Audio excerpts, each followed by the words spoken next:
Hello everyone, welcome back to the Selfish Stream. Tonight, our lucky miniature is the Spellweaver. As you could probably guess from the fact that I've got her portrait up in the corner. So we're going to be giving her some black smoke around her legs.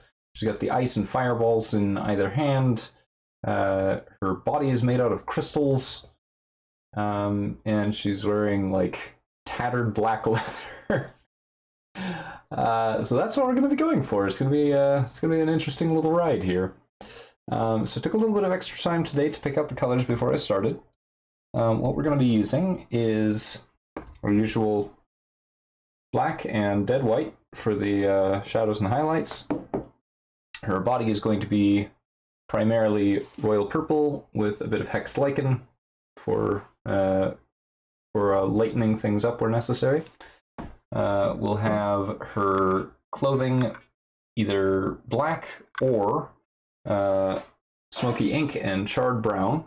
So the charred brown is mostly for her belt. And then we're going to do some detailing with gunmetal. Nothing too outlandish.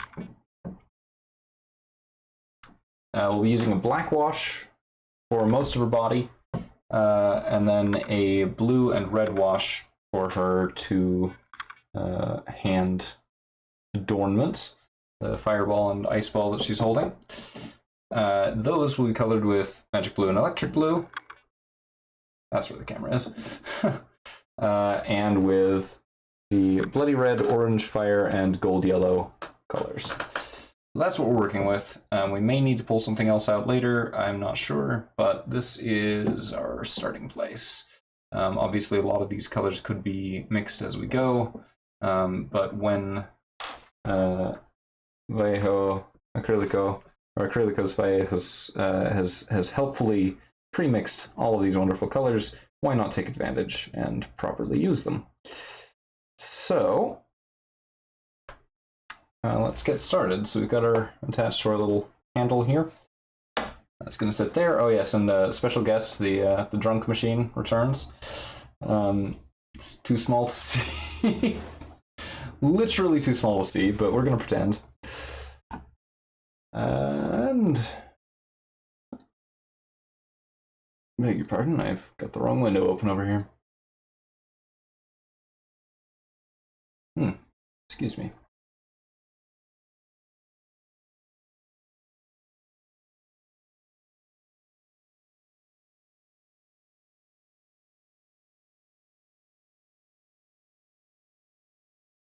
Okay.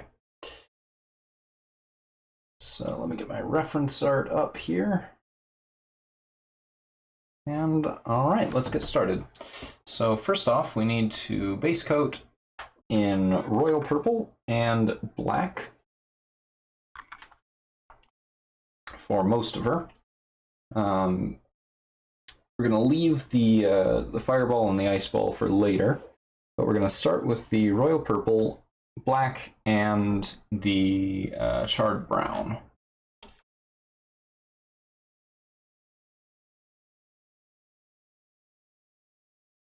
So we'll grab 3 drops of royal purple.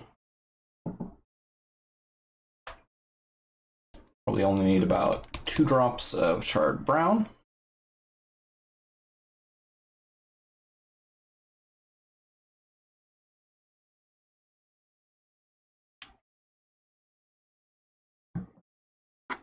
And we'll get our black as well.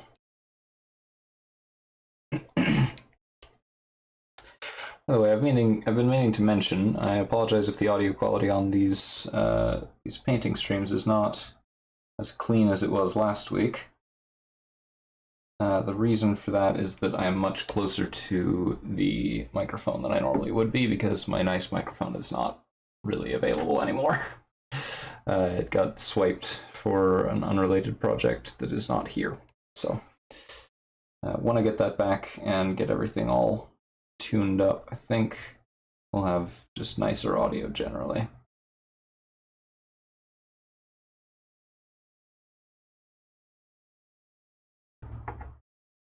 Alright, so that's our first 3 base coat colors.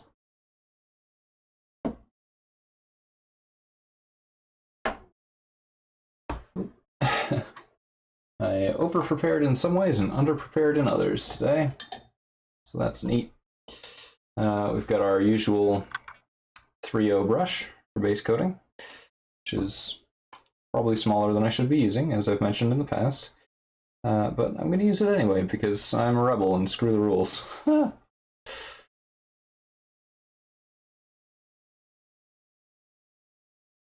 So we're starting off with a pretty dark base coat in all three of the areas that we're worried about right now. That is intentional. We'll be doing a lot of dry brushing, much as we did with the Mind Thief, to kind of bring out the highlighted portions, and then as needed we'll also wash in black.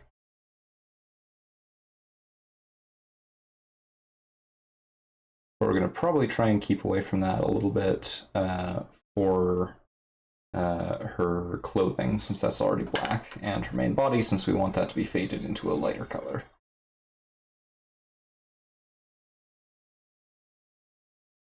We're probably also going to want to use thinned down hexed lichen for that, so we can sort of pull that color up a little bit. Alright, so got our colors ready. Let's do her skin first.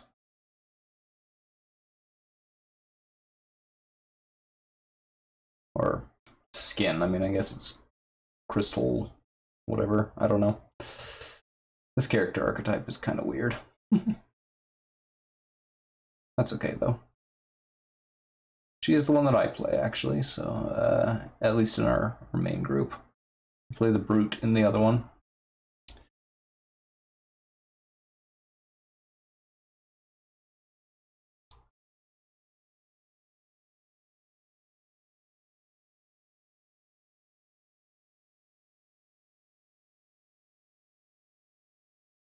So, her clothing is very weird, because she's got like this collar on, but her shoulders are exposed. The collar doesn't really seem to be attached to much of anything. I think the idea is that it sort of holds on her tattered cape, or whatever purpose that clothing is supposed to serve.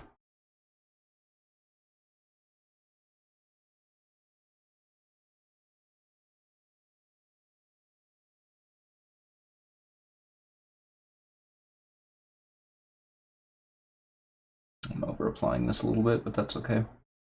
It's just a base coat, nothing special.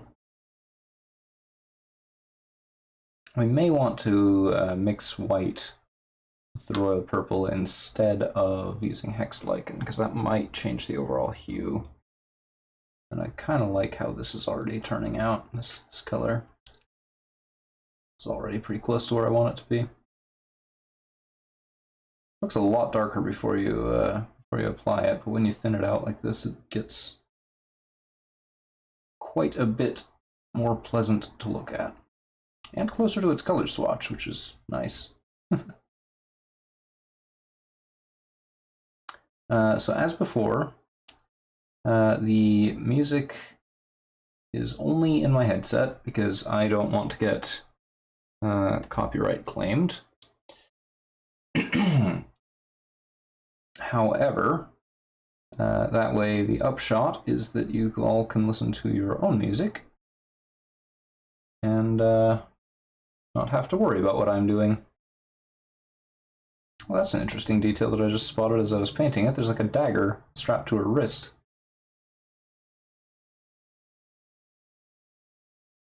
Don't think I ever would have spotted that otherwise.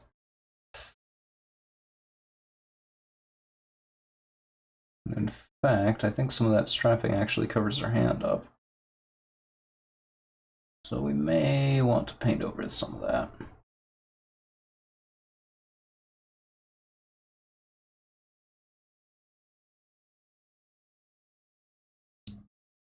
And some of her hand is actually showing through here, so we're going to try and keep that purple when we go back over this with the reds and yellows.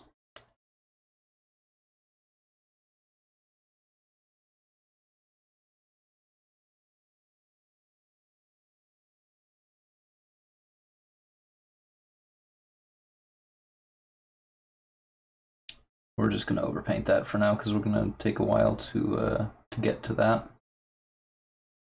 That fireball. It's going to probably be in an hour or two before we even start really looking at base coating that. So for right now, all we need to do is get the skin tone on.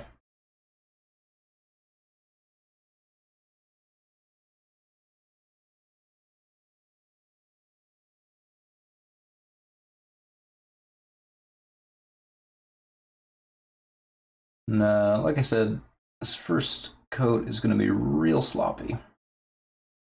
And that is at least halfway on purpose.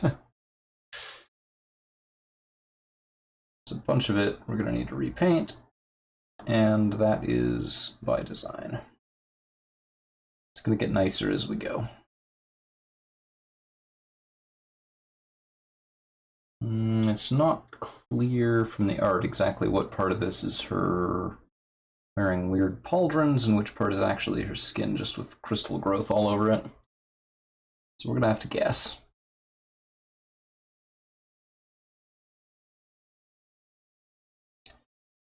What we talked about before with the way that I prepped these miniatures is that I primed them in gray and then used a technique called blackwashing, where I basically took that gray primer. Normally it would be black, but I wanted to intentionally wash the colors out a little bit to fit this game's grimy aesthetic. And what that does, then you go over it with white, excuse me, with like a heavy dry brushing of white to make all of the details stand out.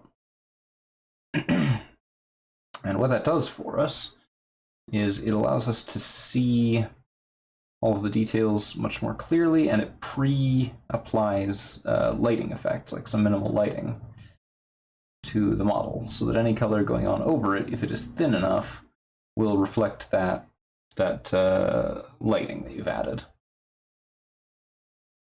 And those details will be better able to stand out. Oh boy, now where's her leg end?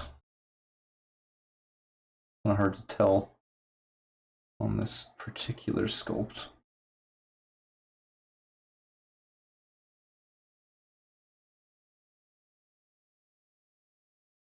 So there's like armor strapped onto her calves, but also there's all this weird smoke stuff coming up around her feet. It's hard to tell where in there is leg and where in there is smoke. So I'm just gonna have to guess. There isn't much way around that.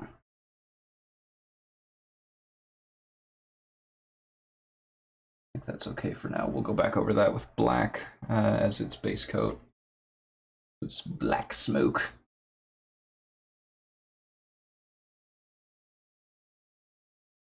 Now we are very much doing like a paint by numbers with these. I'm not being too creative with it. Not really making up very much. I'm just going directly from the concept art, or not the concept art, but like the game card art. We're not really doing too much original with that. We're just trying to mimic it.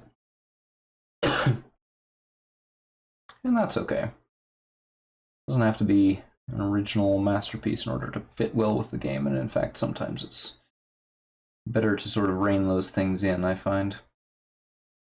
Creativity is wonderful and necessary and good, but also, you know, this game is not my invention. I don't know what these characters are meant to look like. I'm just playing one of them. So I'm going to trust the designers and try and make my paint job fit the theming, which I do have quite a bit of influence over, but not go too far out of my way to like change the interpretations of the characters. So a lot of people will like paint them really bright colors, or will completely change the colors. So like I've seen a Craghurt that's like bright blue, which, you know, if that works for you, then that's great. It's just not really for me. I'm kind of doing this a little bit more gritty, because that's what the game feels like to me. It feels like that's what it's trying to be. And so I'm trying to be respectful of that and even imitate it with my own paint jobs.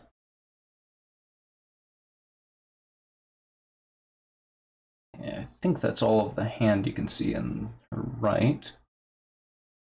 Let's see about her left flank. Yeah, that comes all the way down to her waist here in the concept art. I don't know why I keep saying that. It's not concept art. The official art. So we're going to just drag this all the way down here where that belt comes up onto her hip. And that's going to be our sort of our dividing line. Give her a little bit back here as well.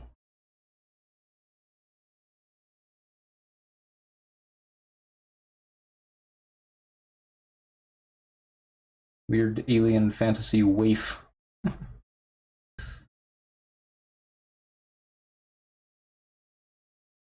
Thin and implausible. So I have painted over a section that's supposed to be part of her shirt. On the left side right here. But we'll go back over that with the black when we get there.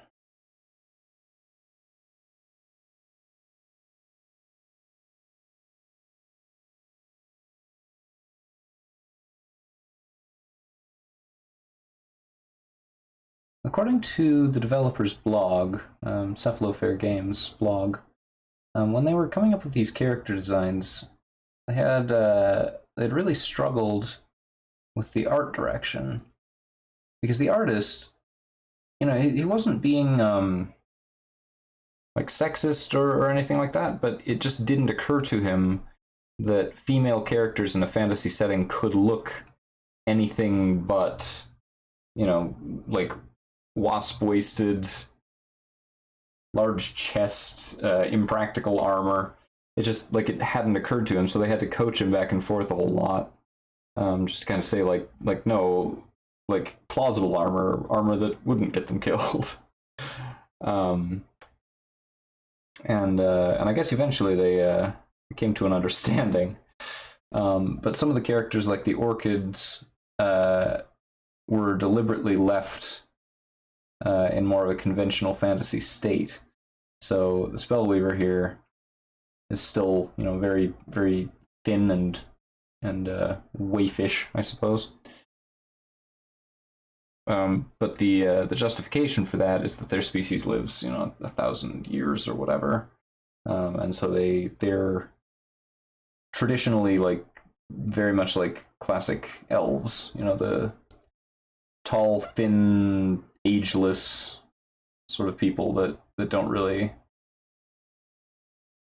resemble humans in that way. And so this is a deliberate way of sort of signaling that this character is not like a real or realistic human. She is very much not realistic. She is not plausible. Which I thought was really interesting, just that like they still ended up going with that look for this character, but not for others. Which I think is pretty cool. It makes the setting more diverse. It makes things look a little bit more believable that some people are like this and some people aren't. The character Jixera is depicted as being, very, very like scantily clad, but that's because she's this wealthy merchant and trying to show off.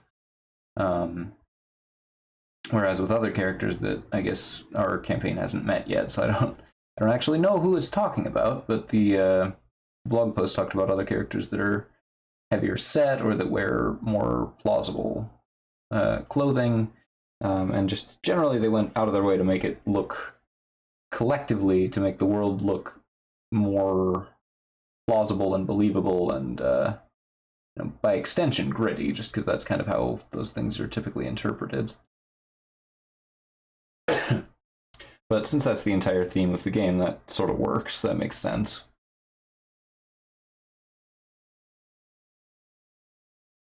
So, getting this space coat down. It's going well so far. These clothes are ridiculous, but I sort of like that about it. What need Has a 150-year-old orchid, crystals growing all over her body, care for conventional thoughts of human armoring and whatever else. I don't know. I just think it kind of drives it home well. I think in any other setting this would not really fly because it's just, you know, it's so over the top and so like goofy. But in terms of like communicating that she's an alien sort of character, an alien creature that is not like anything realistic, I think it does well. Really just depends on how you look at it, because if you're looking at this like a traditional classic fantasy, like, you know, Tolkien-esque, Gygaxian, then it's like, well, oh look, the, you know, the humanoid alien chick, whatever. I don't know. For a game that still has fantasy staples like that, like tropey type stuff in it, I feel like they did pretty well avoiding going too far down that road.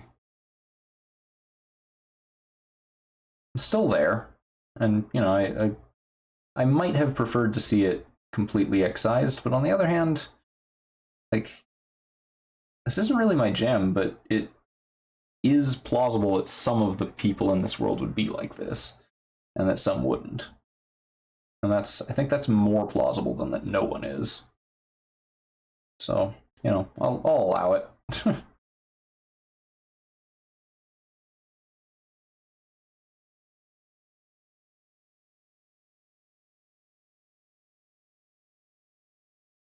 Alrighty. Getting around the base here. This time I swear I'm not going to forget to paint the base during the stream. I'm going to actually remember that that needs doing. Don't know why I've forgotten to do that 2 out of the last 3 times, but here we are. And the paint job on the bases is truly kind of crappy, but that's okay because I don't intend these bases to be permanent. I just need to learn how to do basing before I do that.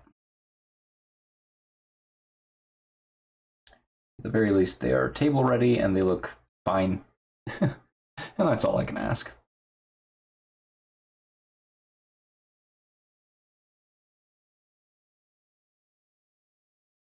So, I'm not exactly sure how I want to do this smoke. This is an effect I haven't really tried doing before.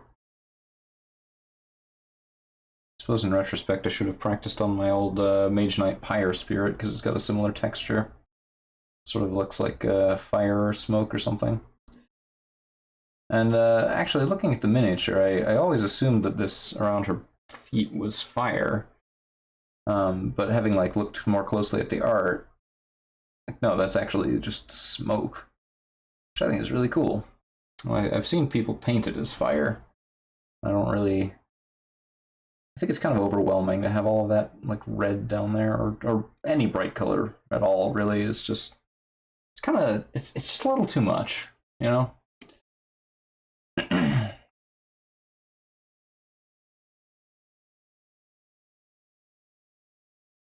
Alright, let's get in here. Kind of a weird shape back here.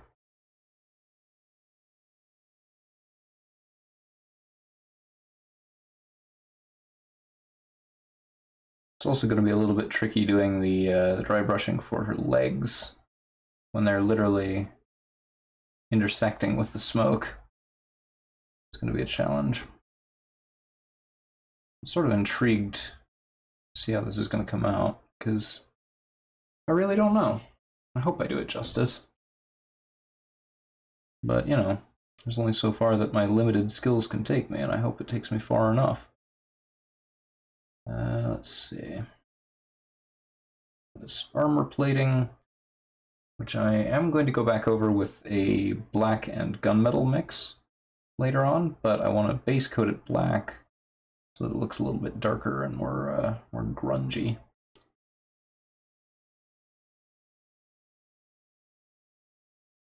In fact, we might just dry brush it with the gunmetal. That might be a good look for this. Make it shiny without making it not black.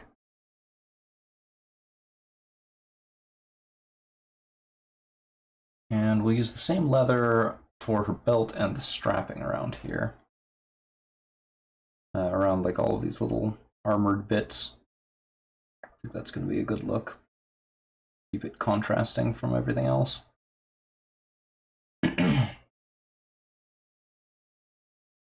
Okay. So that's all of her legs. The smoke. Going on the torso armor.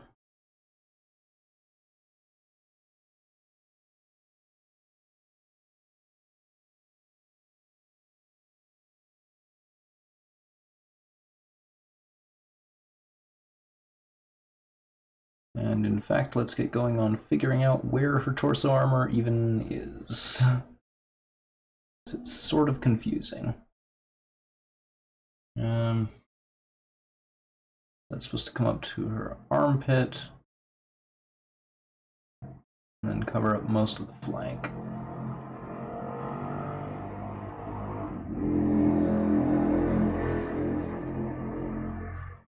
That looks about right. There's like a little bit of strapping carved into the mini up there, but I'm not sure exactly where that ends. So, I'm just gonna hope I've gotten it right.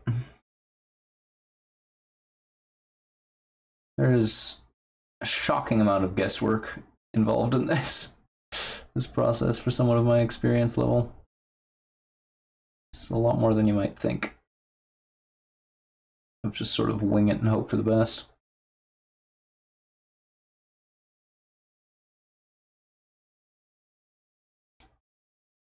So, alright.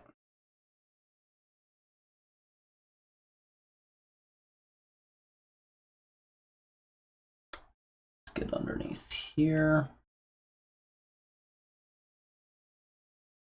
Cover that up.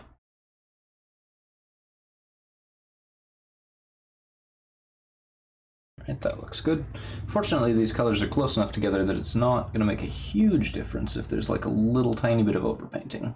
Obviously, we want to keep that to a minimum, but if it happens, it's not the end of the world. Because realistically, a lot of it isn't going to be visible. And that by itself is sort of a new thing for me.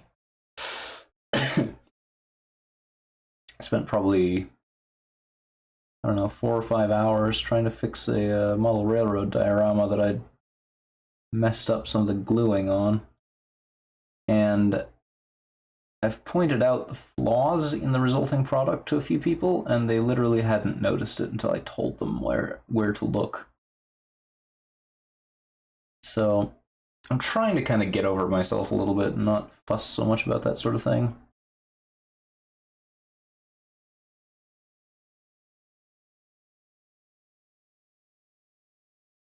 Okay.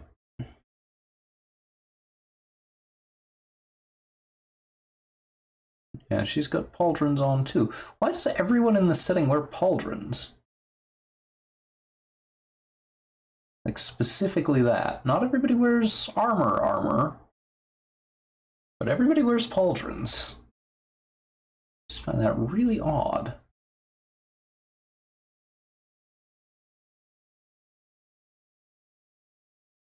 It's Gloomhaven's #1 fashion statement.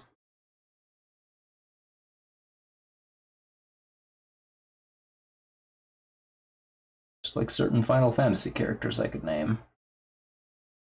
But we do not speak of them.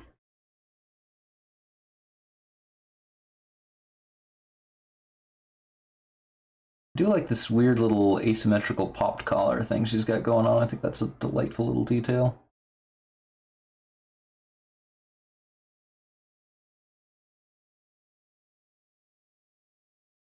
It's a super weird detail. I can't imagine why you'd wear clothes like that. She has a collar without anything attached to it. But she still wears it popped. Which is kind of hilarious to me. I don't know. Let me know if I'm the only one that thinks that.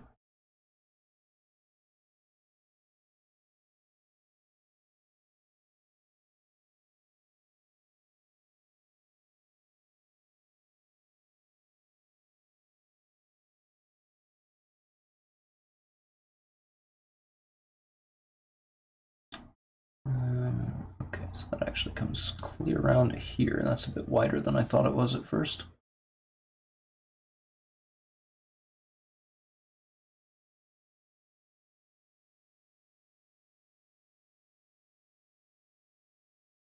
Okay.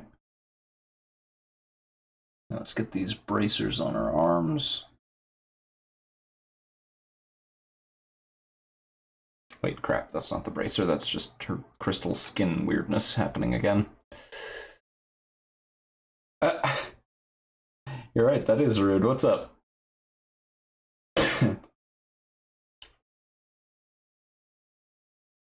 What do you need assistance with?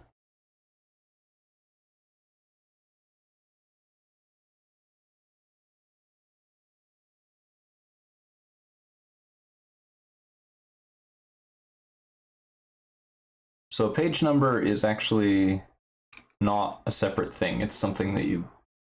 So if you... Okay, so it sounds like you're using like a template. The template will overwrite whatever's in the header already. But you can actually go insert and then page number, which I think is under a submenu, but it's the left-hand side of the ribbon menu.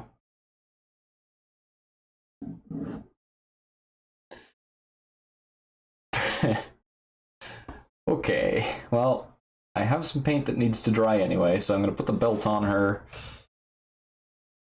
and do up a couple little detail base coats, and then I will remote in and help. We'll have a little break, I guess, while the paint dries.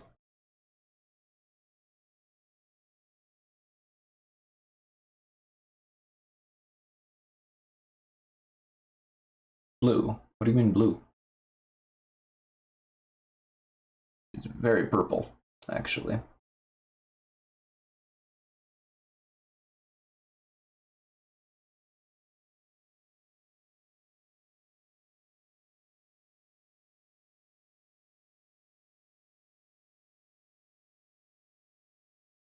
Maybe it's just the floodlights being weird, because they are in a very blue spectrum, so they'll kind of tint everything that way. Compared to what you'll probably see, the light you'll probably see her under later.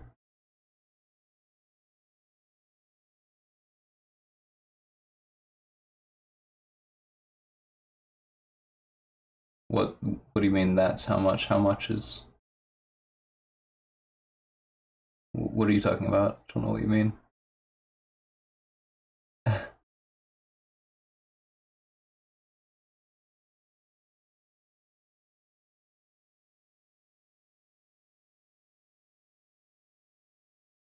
No, I can see it on my side, and it does look more blue than in real life. So like you're not wrong that that's happening. It's just not quite as much as what I think you're seeing.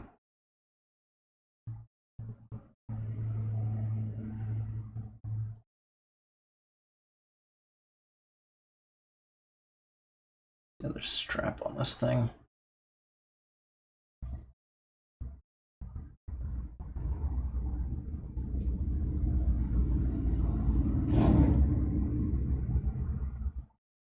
Jeez, that goes clear up onto her thigh. I wonder I was having trouble finding it. Take Spellweaver on an empty stomach. No, I didn't know that. That's good advice, though. Lucky thing I didn't have lunch then, huh?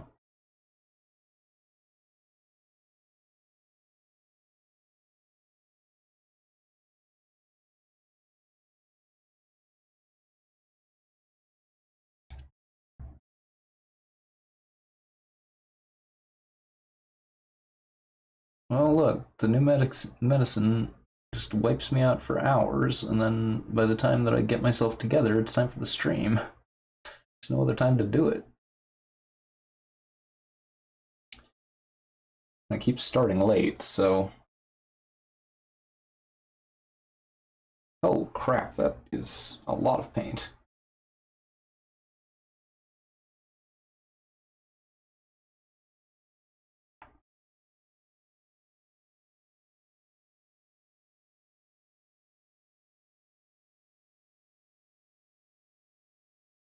Let's get that off of there, because that's way too much of that.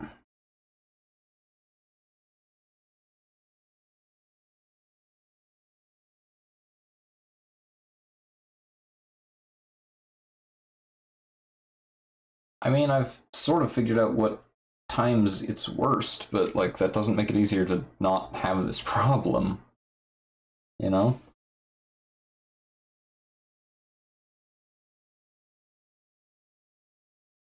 Like the actual problem is still there, just because I've figured out why it's there doesn't mean it's solved yet.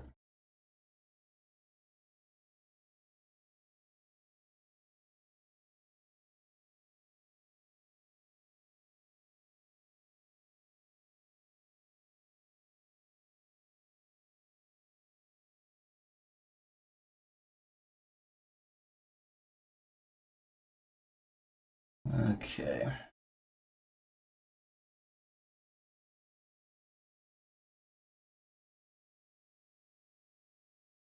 Just about got the strapping done. Let's see, do we need any more of that on her arms? Do we want these to be like greaves? Yeah, they'll be greaves. I don't need strapping for that. Sort of full-size bracers. Does mean I need to put black on them though. Also finish fixing this.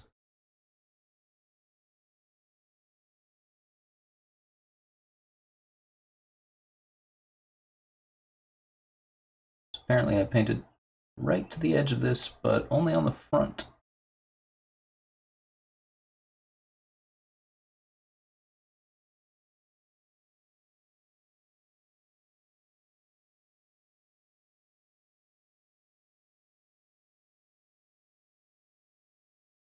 Okay. So that's fixed that. Now let's do the wrists.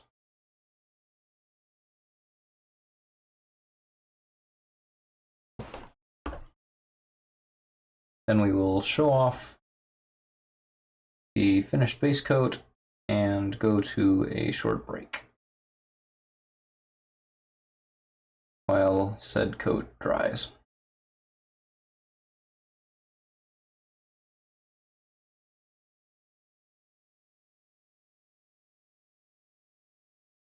Or I should say finishes drying. Some of it already is.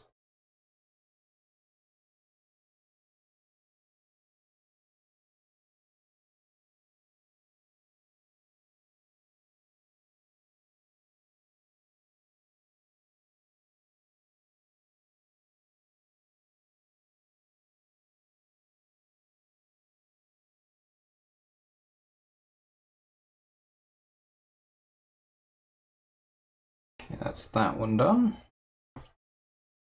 Last part for this. And as we discussed before, we're not going to be base coating the fireball and ice ball just yet, because we're going to do those after pretty much everything else is done. So they're going to require a little bit more intensive effects work. A little bit more TLC.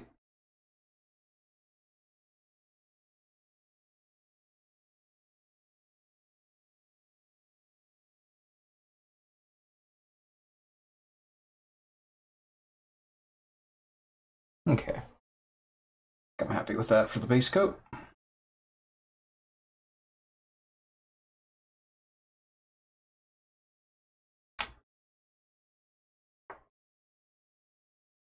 Manual focus a go-go. There she is in her very purple glory. She has a belt. She has strapping on her legs. And I can't tell if that's... Okay, no, that's not actually brown paint on the smoky bit. That's just the paint reflecting some of the yellow light in here. Mm-hmm. Yeah, no, it is a fairly blue-purple, but it's also, like, definitely not just blue. So... Okay, well, I'm going to put us on a quick break, and we'll be right back.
And we're back.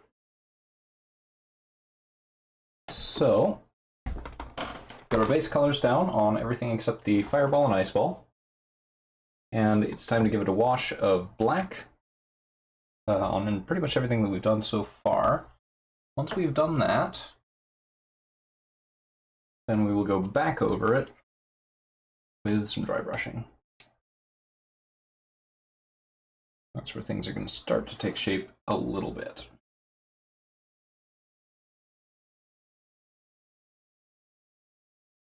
Grab up 3 drops of our black wash.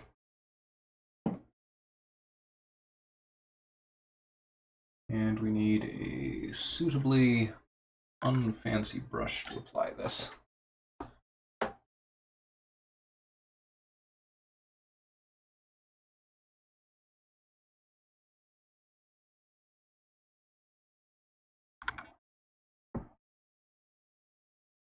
Just gonna smear it sort of everywhere. We'll be fine.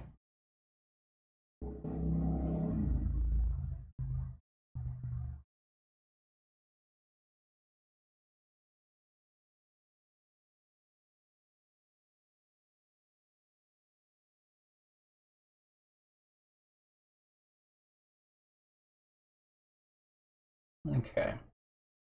This is going to be a pretty quick step. We're not going to do too much with this. With everything already base coated black, or much of it at least, this isn't going to have a whole lot of effect on those areas. That is by design. That's already pretty much as dark as we want it to get.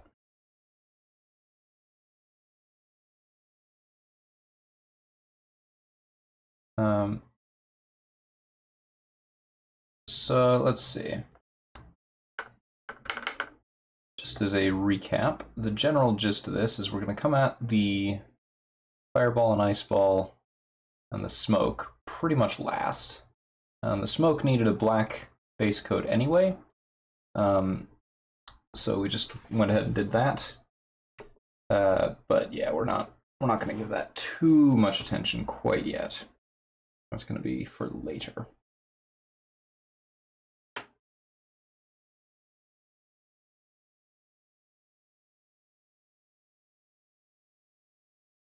And yeah, we're probably going to actually move some of this around before it dries. There's certain areas that have definitely got more than I want them to have.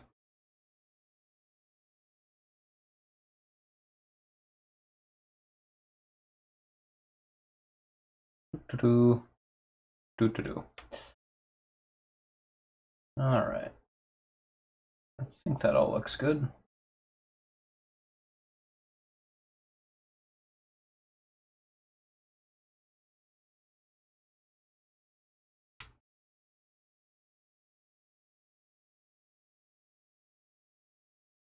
All right. So that's where we're at right now. Come on. Come on, camera. You can do it.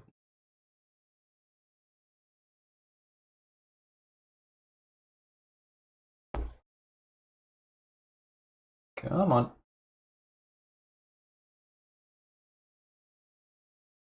Doesn't seem to want to cooperate today. Do it myself. It's like post-apocalyptic Lady Liberty or something. Oh, there we go. So that's post-wash. She does look a little bit more yellow than normal. However, that's just because there's a light off to the side, and this is very shiny right now. So while that's drying up, let's get our next couple colors ready. We will need to add a bit of white to the colors that we've already got. Not much.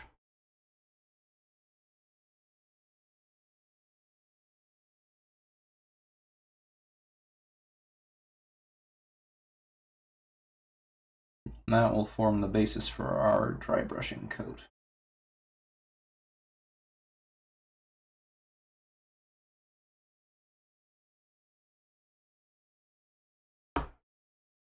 So I'll go ahead and mix that up on my end.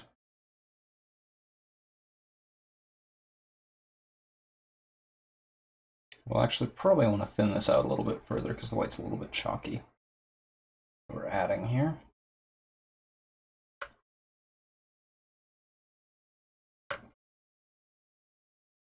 I'm trying to mix this in. It's probably going to end poorly if I leave it as it is.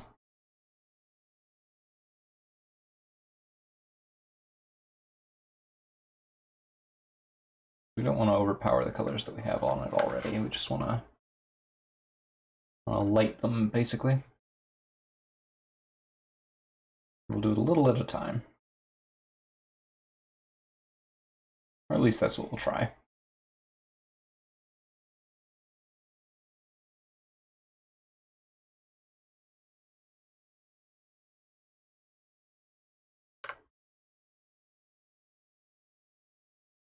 And we will lighten them again and go back to it just a little bit more.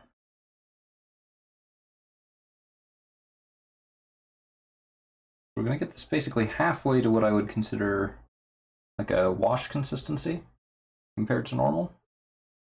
And then that's what we're going to dry brush on because we don't want it to be very thick. We don't want to overwhelm the colors that we've already got.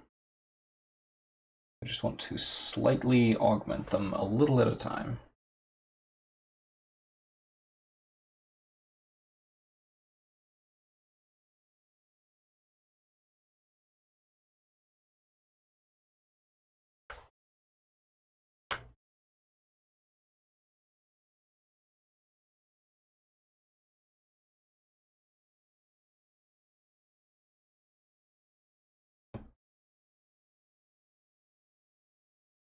Okay. And as is our usual, we'll pop out our number 2 dry brush right there. Get that all ready for service. Get the soap suds out of there. And it looks like the wash has mostly dried. There's a few places where we want to avoid for a little bit.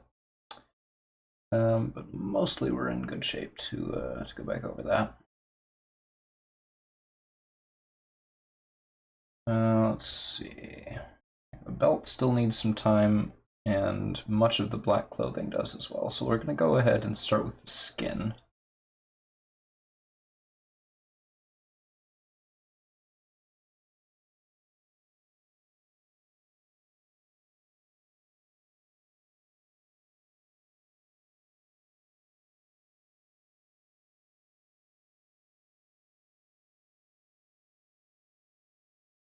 And once we've actually got the skin where we want it, once we're happy with the color that it's got, we're going to go over the crystal portions with a color that's actually lighter, because we want them to stand out as though they're glowing and reflective.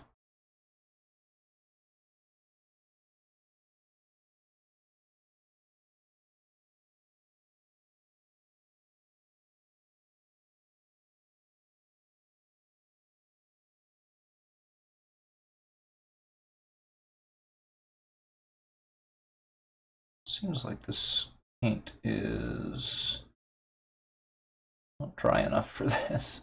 It's kind of smearing a little bit.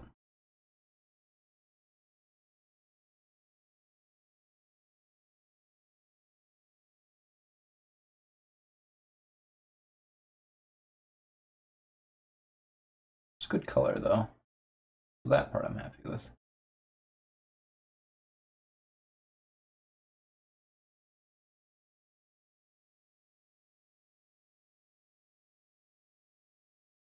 Yeah, I've picked up a little bit of the wash on the brush a little bit, so it's darkened past where I wanted it.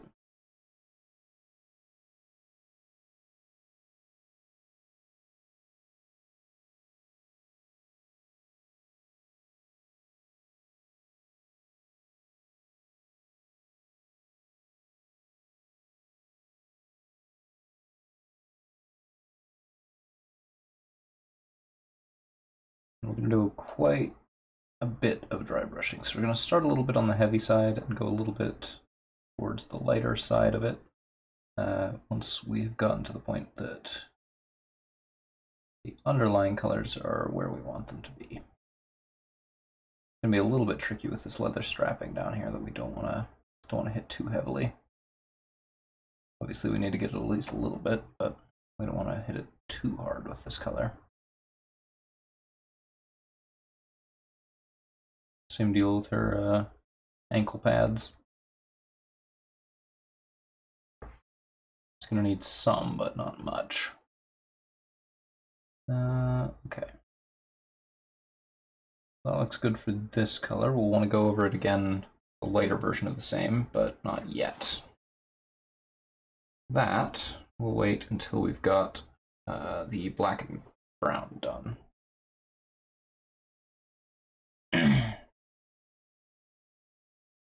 Still can't quite do the belt. Ankle pads. I mean, I don't know, maybe she plays soccer in her off time. You don't know.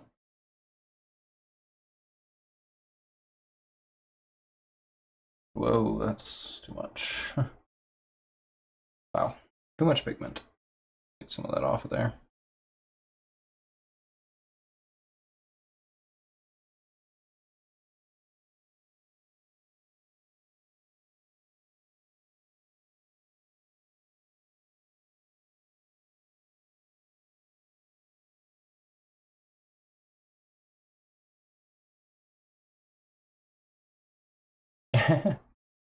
Well, maybe she is playing soccer, that's my point. Maybe the orchids invented soccer in this universe.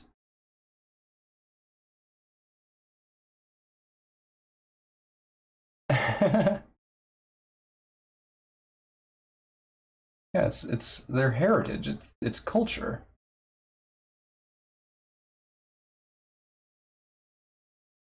Orchid culture venerates soccer. Very important to them. And how dare you trivialize her history?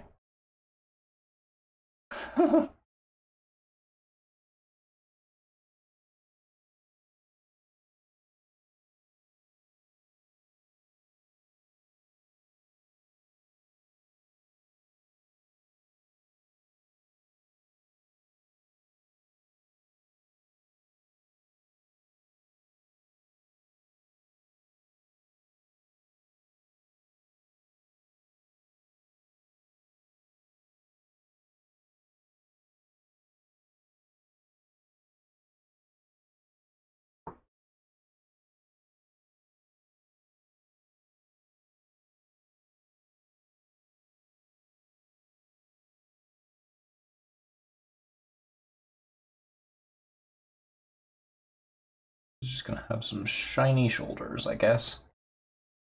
Not quite the color I wanted, but I think I can live with it. It's not too bad.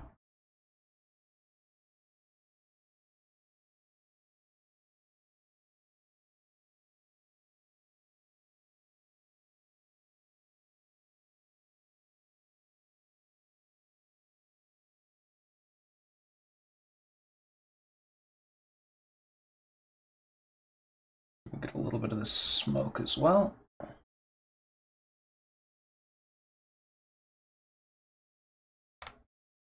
don't like the idea their clothes just look like smoke. I don't know if that was the intent, but I'm gonna run with it because I think it's cool.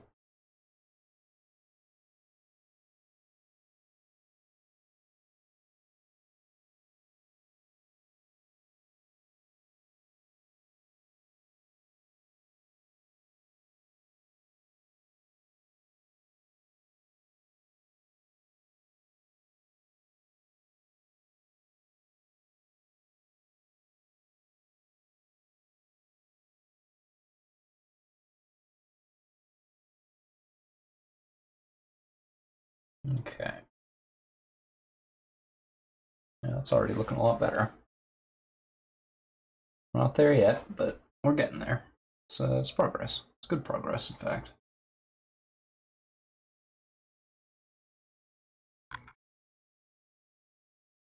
I think I can finally do the highlights on the belt without too much grief.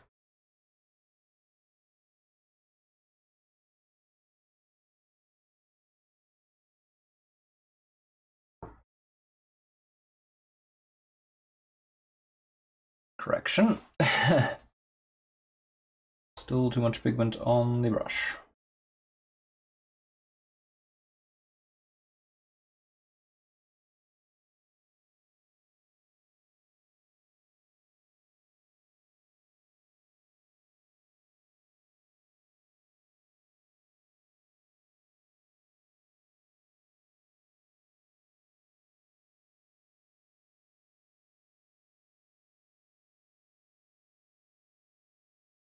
Okay.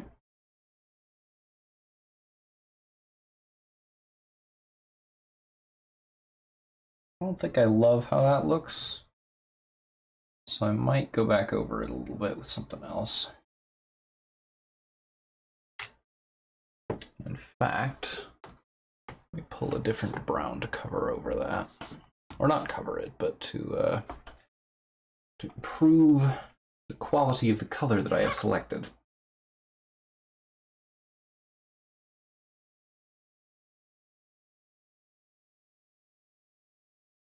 Just need like literally one drop of this. Okay.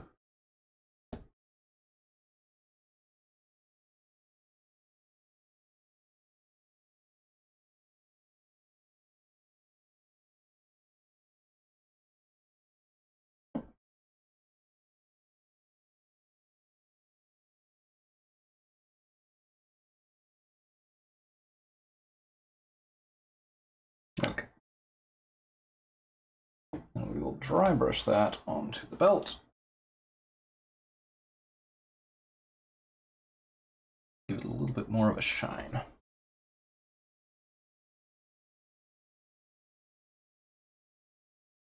Make that sparkle a bit.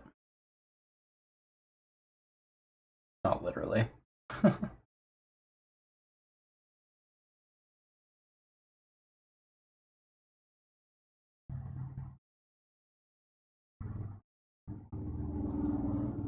And yeah, just dry brush the crap out of that.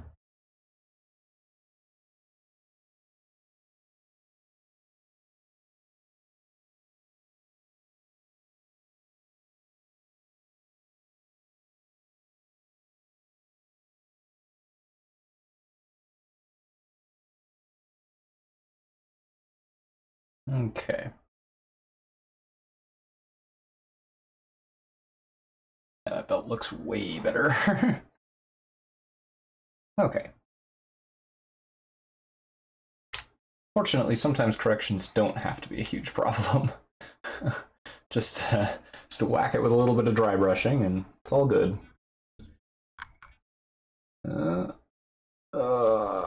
Camera. You almost had it.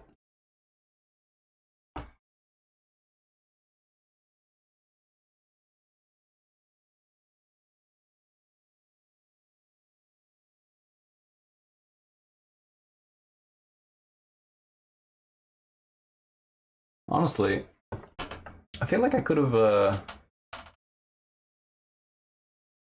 let's see. Okay, I don't know why that message was flagged.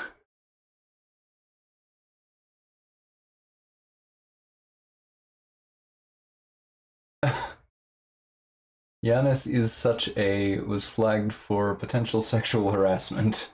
I am so confused. Automod, why?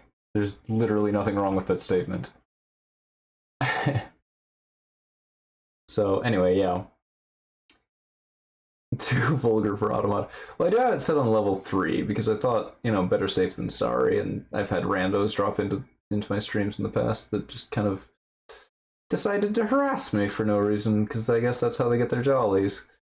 But yeah, Giannis is not like Boot and what? I don't get it.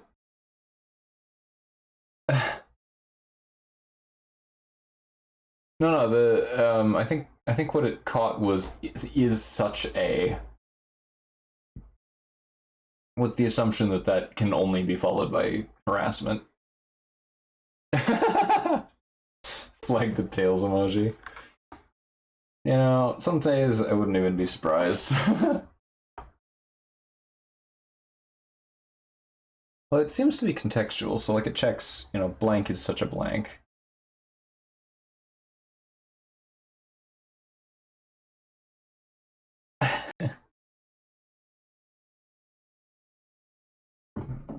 Not that color, that color.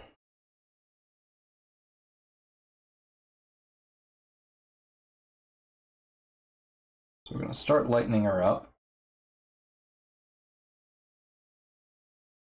Blank is such a blank.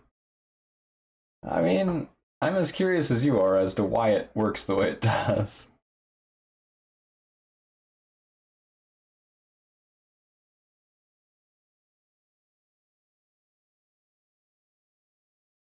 So if you've got any theories, if it let that through, then I don't understand how the context works.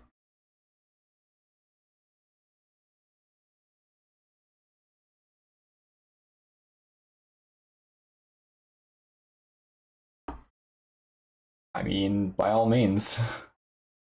Doesn't matter what the chat is.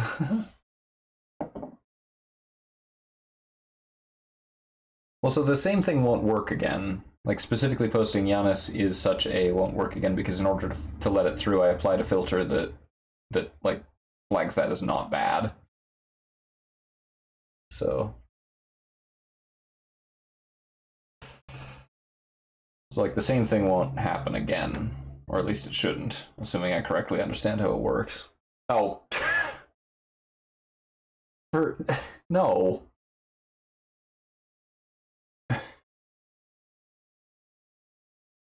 It's a family stream. Come on.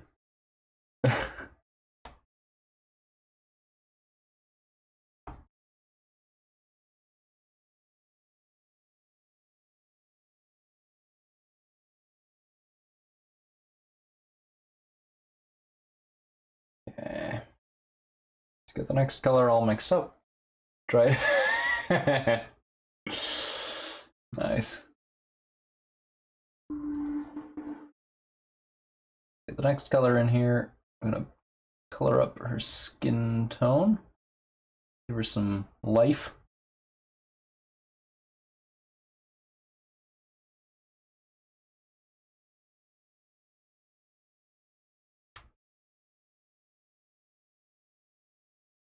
Wow! Oh my gosh.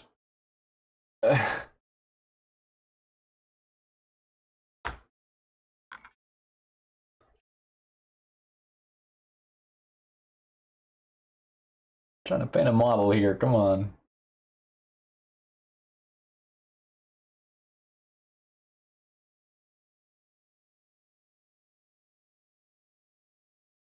Yeah, there's like a bunch of different categories that you can set flags for, so it darn well better have caught that.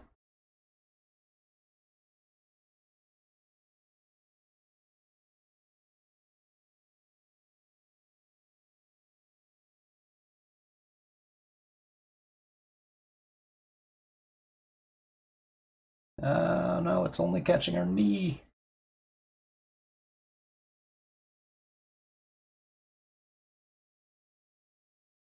Okay.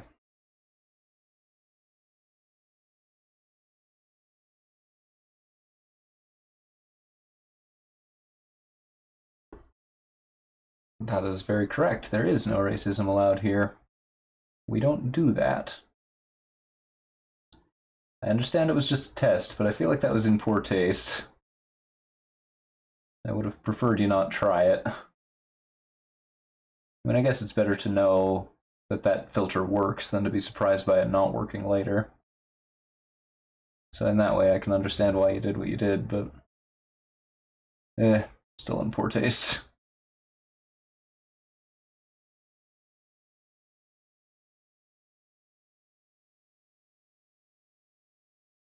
So her hair is going to be a little bit different than the rest of her skin. I'm going to do all of the same stuff to it.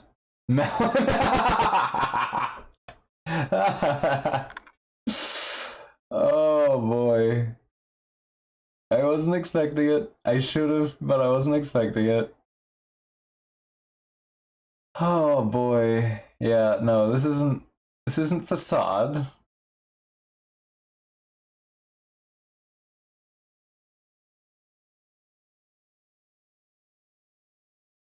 This is normal human being land. No, there isn't, I don't think. Maybe I should add one if I ever get partnered. Or affiliate, or whatever the status is on Twitch.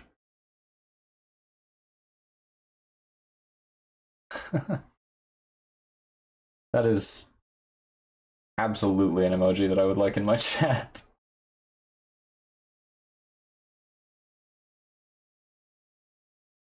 If I ever make affiliate, remind me.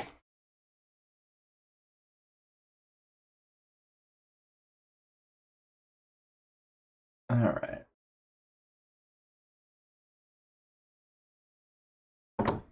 So I think I'm going to lighten her up just one more stage. Very, very lightly. Very slightly.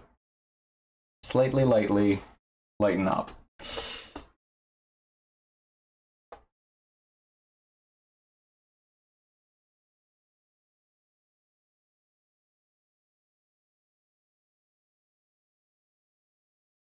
Drop of white. Build up my Twitter audience. Yeah, I'm trying.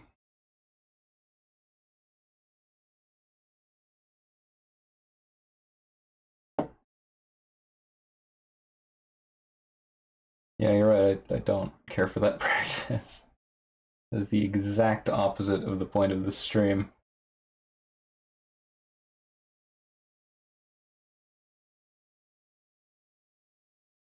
The idea was that I do what I am interested in, and my enthusiasm will bring people in if they are into similar things. Trouble is, I don't really know how to... It's Life is Strange 2. Well, yeah, but I'd have to buy that. And I actually didn't play the first one, I just watched it, so... Don't quite know what to do with this advice. No, I really don't want to be the kind of person that's the kind of streamer that like chases fads, you know?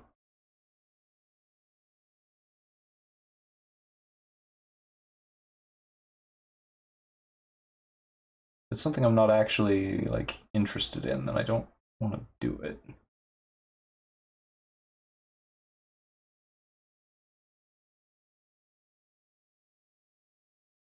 If it is something that I'm interested in, I want to do it regardless of whether it brings an audience or not. That's kind of my thinking. And I know that's not like the way to make a career out of this.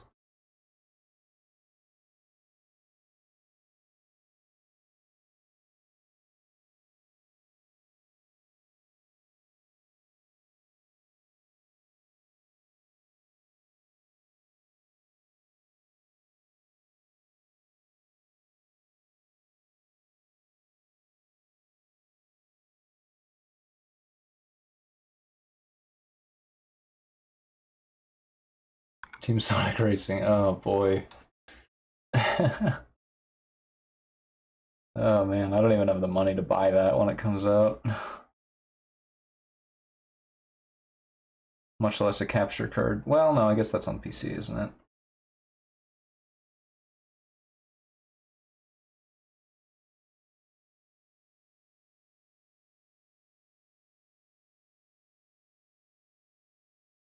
No, I mean I have been getting followers slowly from what I'm already doing, so I feel like keeping this up will build me the audience that I want to have. Not necessarily a big audience, and it won't necessarily work fast, but like doing what I'm already doing is the way to get the audience that I'm trying to attract. I suppose it's a good thing that I don't really think that I could do this as a career anyway.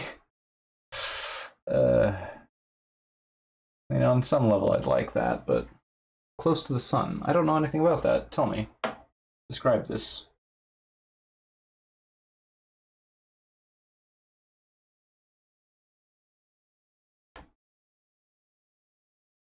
Describe this solar proximity to me.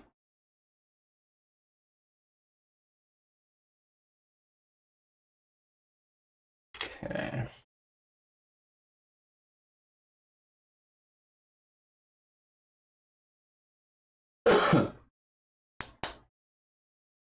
Oh, fun, my monitor cut out again. I'm glad I've stopped depending on that. Restream did say they were working on fixing that issue, so hopefully that won't be a problem anymore and I can go back to not having Twitch open.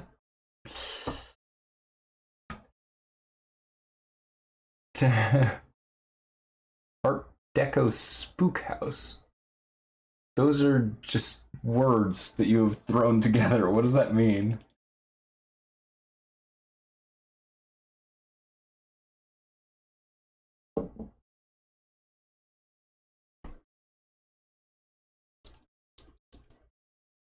No, seriously, what is Art Deco Spook House?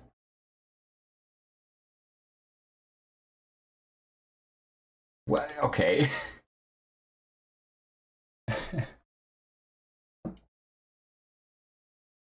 See, that's just unhelpful.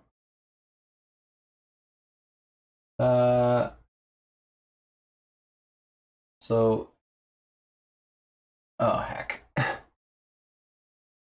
Trying to get off a ship. Would be interesting.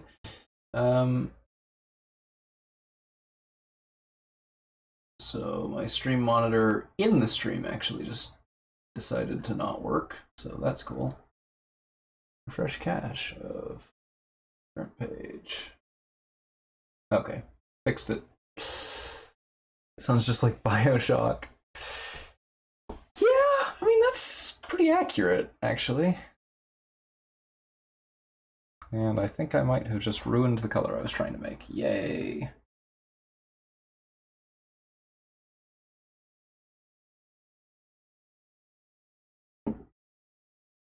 Also, I keep getting paint on the side of my hand. I am a silly person sometimes.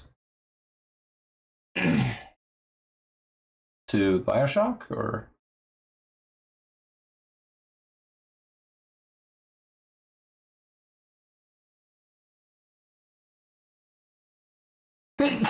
Whoa.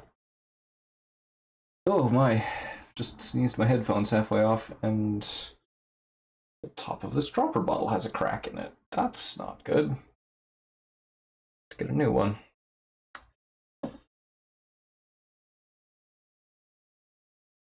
I don't love Bioshock. System Shock 2 is pretty great, though.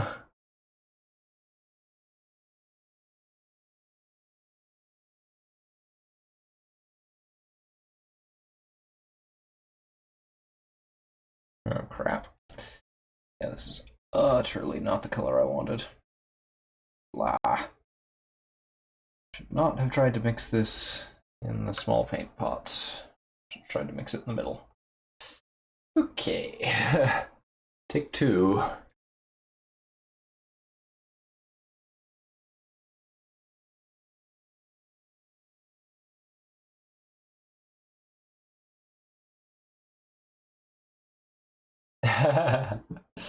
No, System Shock 2 is great.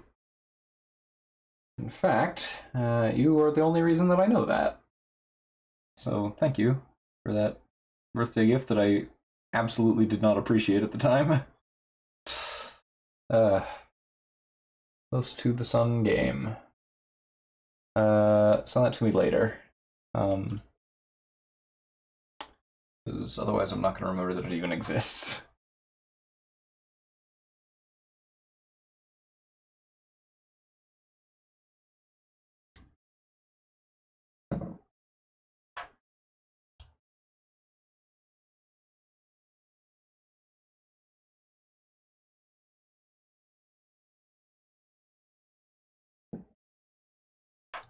Not on Steam. Oh, good.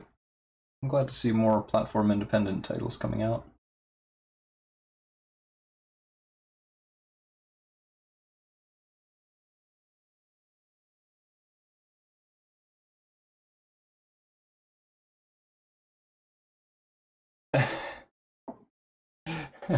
I I kind of wouldn't be surprised, but I think that's a great thing. It's like that time that I gave pretty much everybody that I'm in regular contact with a copy of Age of Empires 2 HD, even though I'm terrible at Age of Empires 2 HD. Like, really bad at it.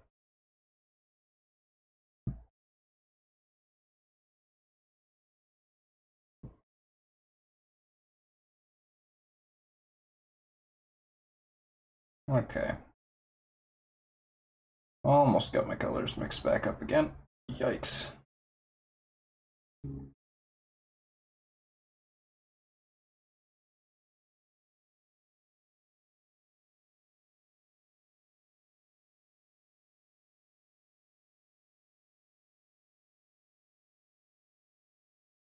Okay. Sorry, I just really screwed this up a little bit on my palette. This in a very dumb way. On the Epic Game. Okay, no. No, I'm absolutely not.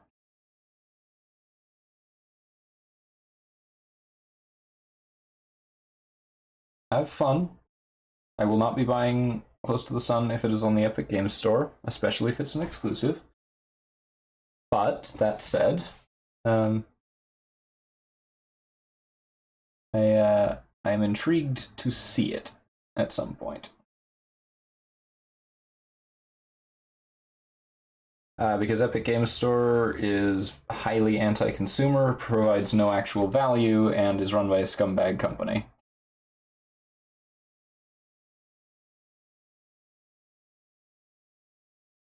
So yeah, I'm not going to be doing that. Not going to be giving them any of my money. But that said, I am open to playing the game if it comes out on a platform that isn't like that.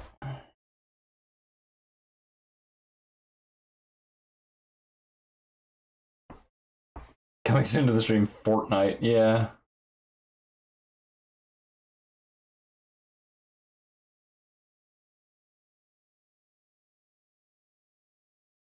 Okay, so we are going to be painting a little bit of blue into her hair. And in point of fact, onto most of the other crystals on her body.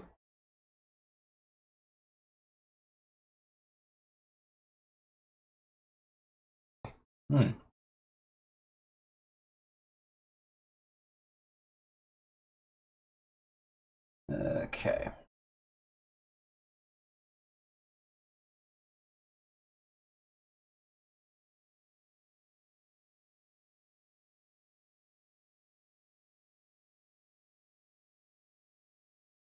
So everywhere with these raised crystals is going to get this treatment.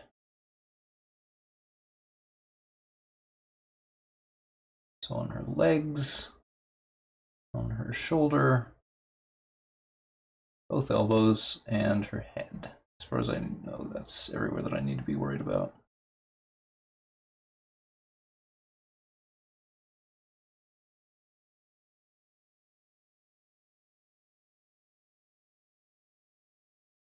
And it's not really blue, it's just a very blue purple going on here, and that is too much blue. Too much blue much. Let's try that again. Yeah, that's better. Still a bit much, but doesn't destroy the look like the other attempt did.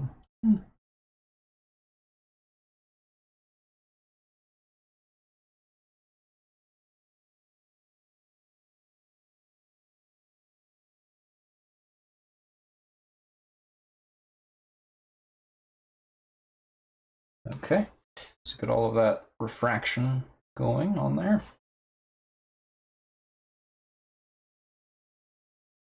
And on certain parts we will also want a reddened version of the same purple as well. So particularly along her left arm. So that's where our fireball is.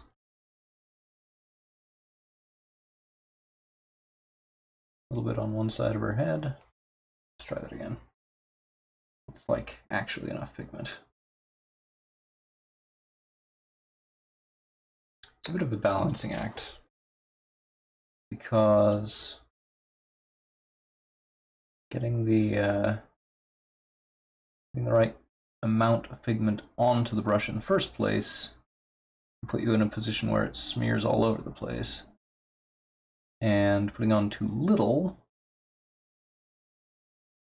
or keeping on too little, causes the dry brushing not to do anything. So a little bit tricky.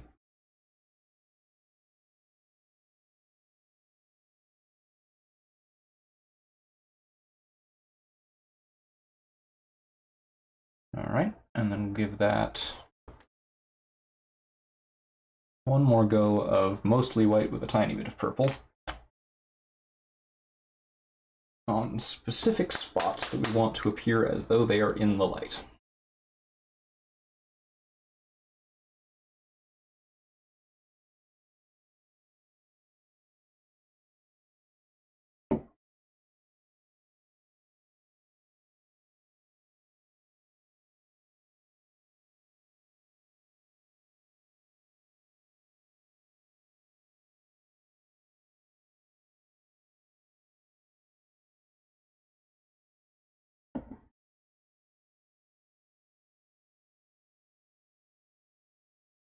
Okay, that mixed in there.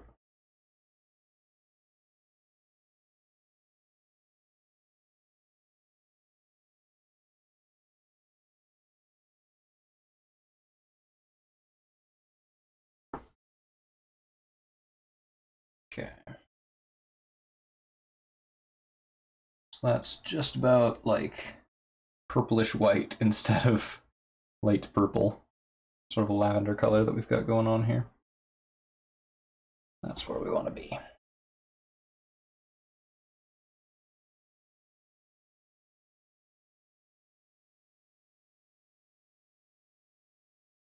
I'm going to be very cautious with this because it's going to highlight anything that it touches very aggressively.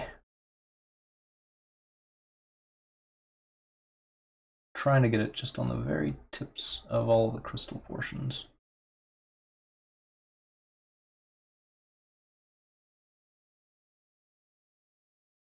Not really anywhere else.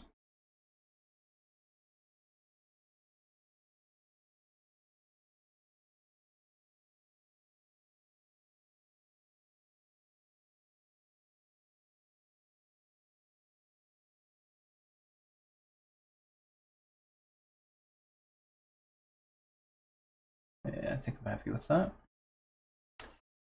All right. Clean the brush up.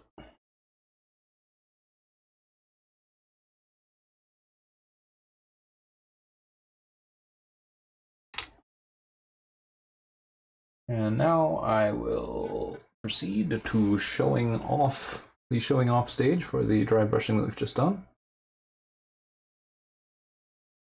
I'm actually quite happy with this. She looks really good.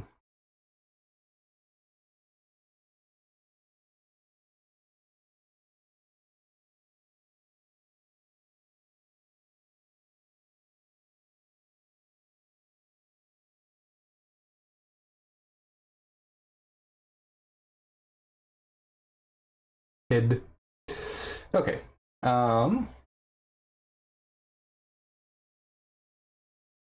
I think we may want to just lighten up the gray one more time, like one more stage on the clothing portions. That is nearly dry. Crap. Okay. If nothing else, it'll be easy to reproduce. Let's give it one try here. Don't want it too much lighter, especially since there's only a very small amount of that paint left that is not dried up.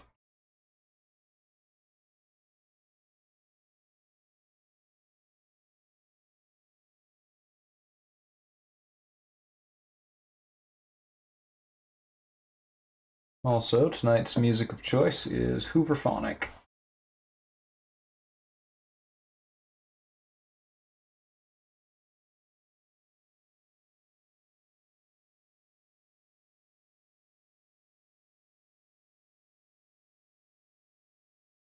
So for the smoke at her feet, I'm going to try something a little funky.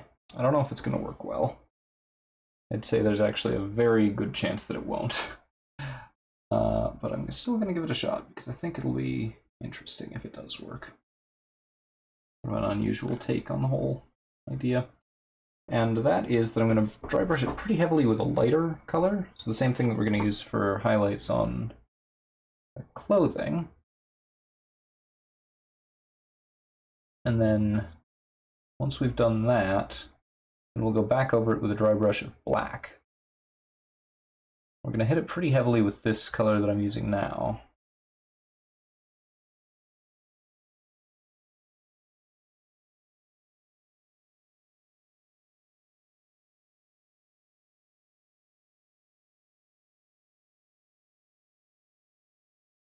And yeah, it looks like this is doing some good for this clothing bit. Gonna help this look a little bit more plausible.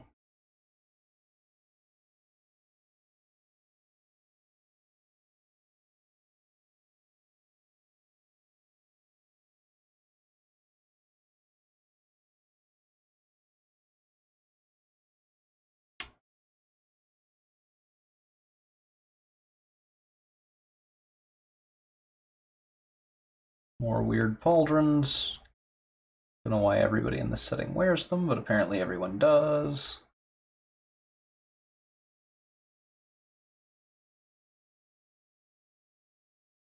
Yeah, this is good. It's giving these clothes a little bit more definition.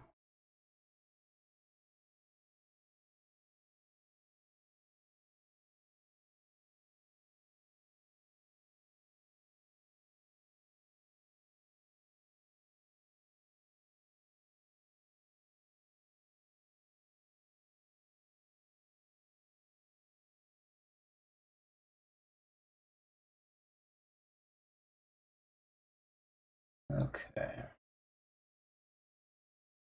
And giving good commentary while painting details or carefully in any capacity remains very difficult for me. So, please bear with me.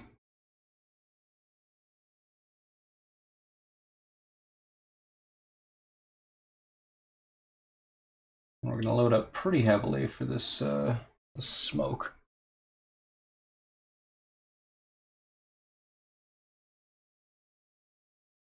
If I didn't plan this, I would absolutely think I'd already ruined it. Just gonna destroy this with a really heavy dry brush.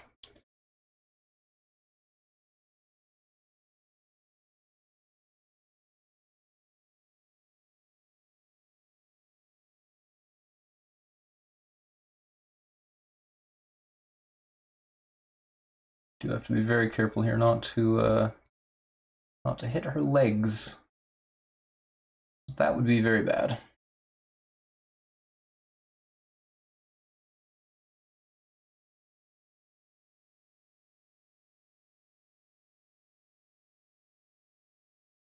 J. Edgar Hoover. Sorry, I just looked up at the chat. J. Edgar Hoover's band. I don't even know what to say to that. I have so many problems with that idea.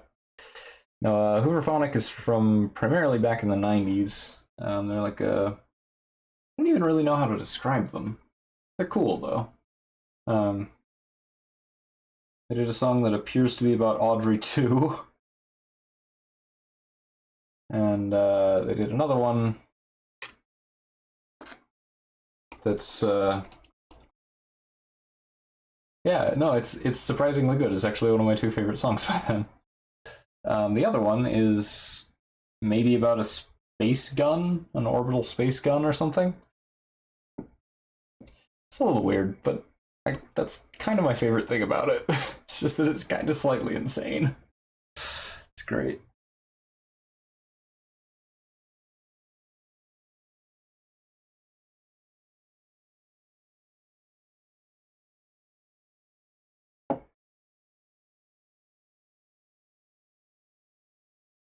Okay, got our fresh black mixed up here.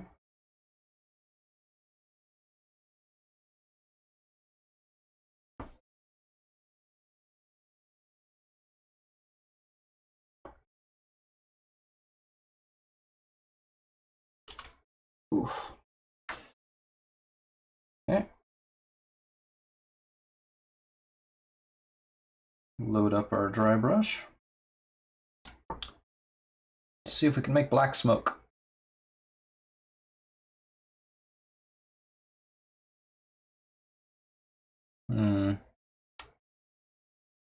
I'm not sold on this yet.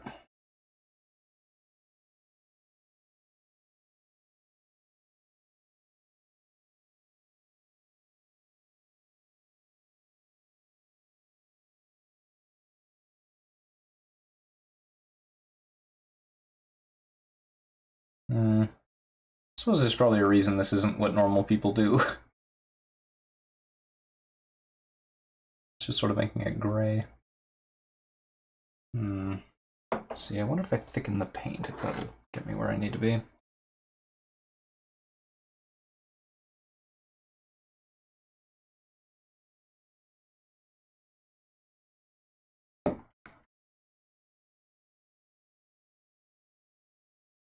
This black is actually quite thin, so that could be our culprit.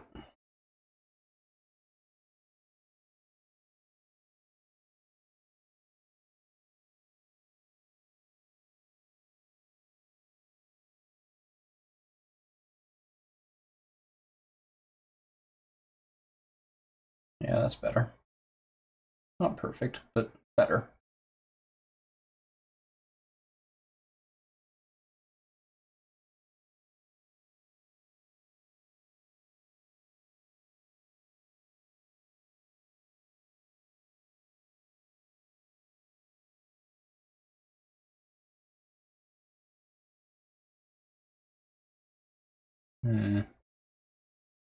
It's odd, because it's just like a very wet sort of paint color. That means that it's either too wet to dry brush, or there just isn't enough of it left on the brush. Weird.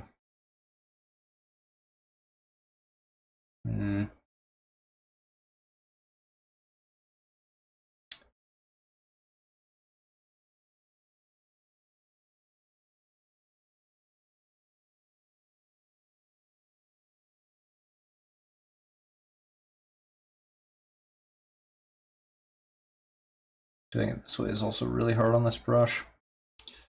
Getting kind of thrashed. But I think that's how I want it. I think. It's not the greatest effect paint ever, but I think it'll do for what I need. I think it communicates adequately that it isn't the same material as her clothes. And that's really what I was concerned about, so.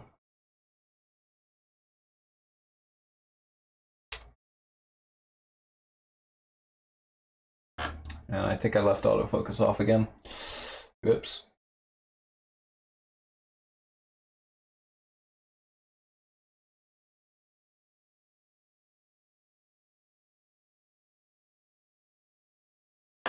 Okay.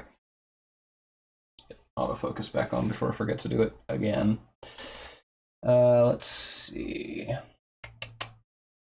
Okay. So there's a couple parts that I wanted to take some gunmetal, mix it with black, and then dry brush that on certain particular areas, like her leg guards and her pauldrons.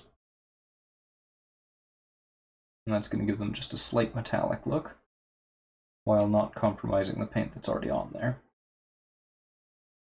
Hopefully it'll also darken things out a little bit, because they're a little bit on the light side compared to where I wanted them, with the highlights that I applied.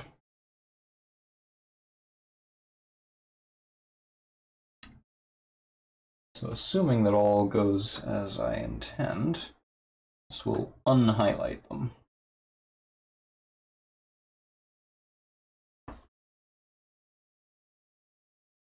While also making them shiny.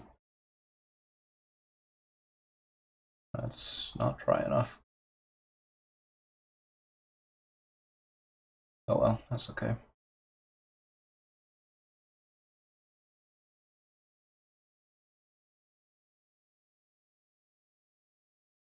Was thinking of doing the wrists this way, but I don't think that's going to work well.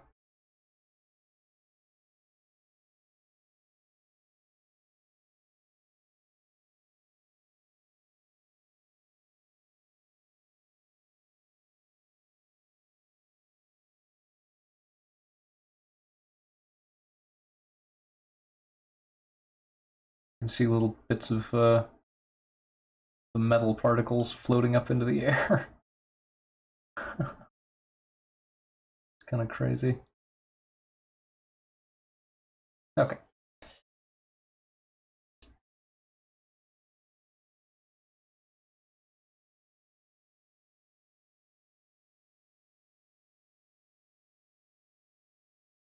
Okay, yeah, that brush is gonna need some TLC when we're done tonight.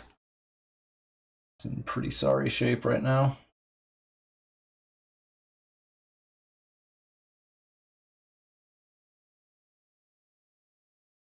Okay. Now we'll have some just straight gunmetal, not mixed with black. Just need a tiny little bit of that because we're only doing a couple of spot details.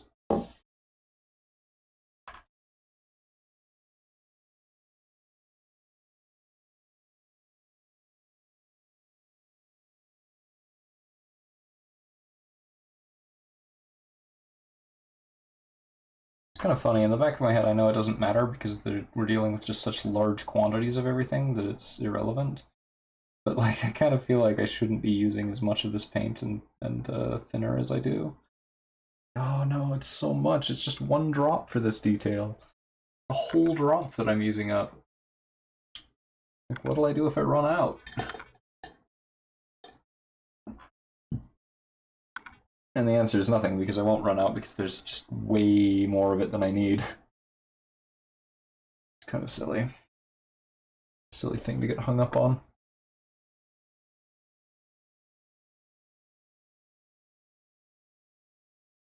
They don't even make that paint. They do make every paint in here.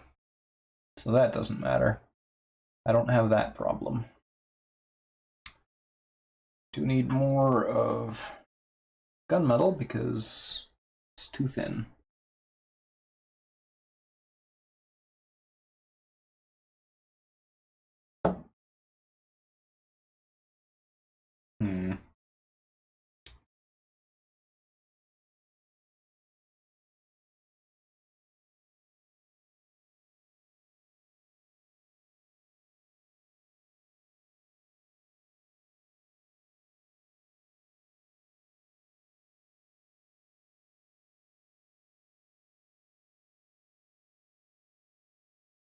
Okay, so she's got the buckle right there.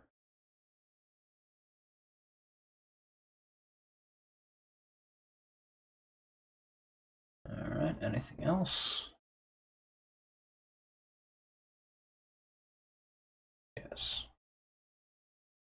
Buckle there. Buckle there.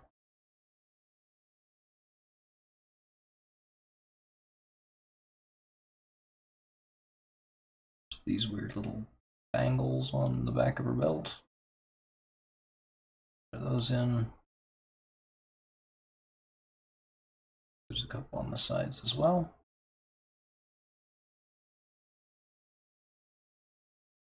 Just the two there.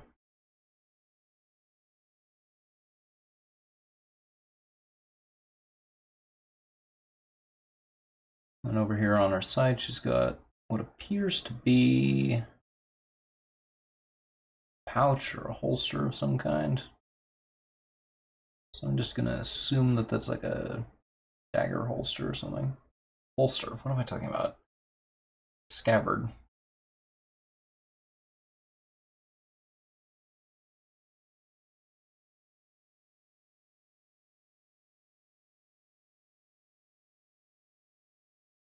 Spell component patches, maybe. I'm just gonna do these metal because I think it looks cool. There's literally no other reason. It looks cool, I've got the color ready. Sure, why not?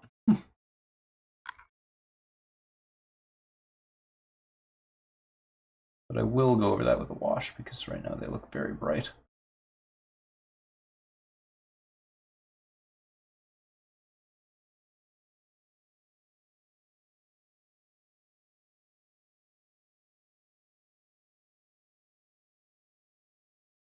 Okay.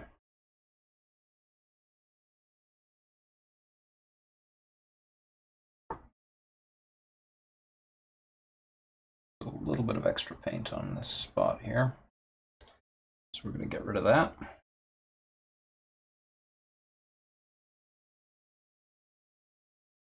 With a paintbrush that can actually accept water.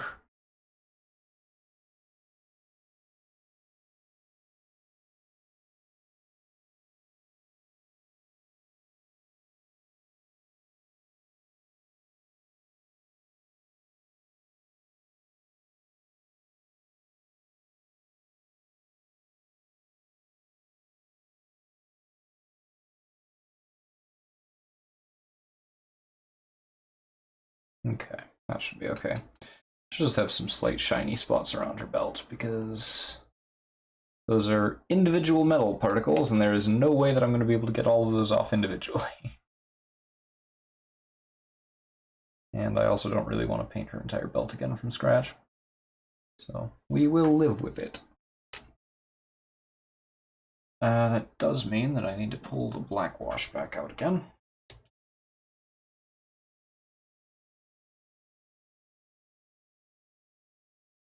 Get a little bit of that going.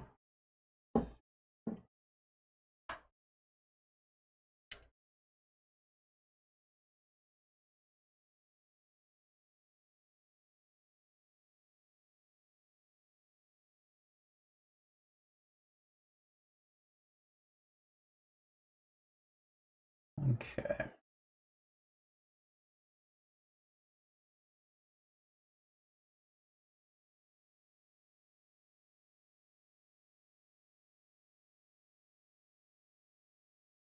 So we're going to over apply this and then pull it off once we've got it everywhere that we want it to be.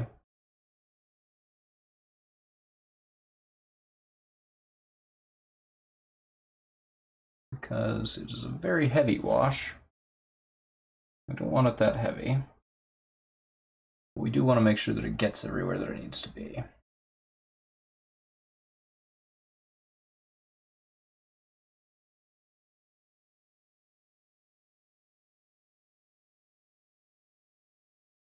Okay.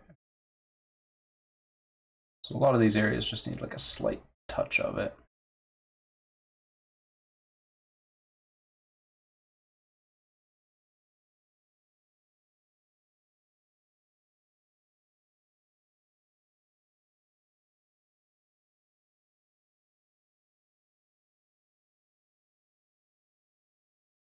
Okay.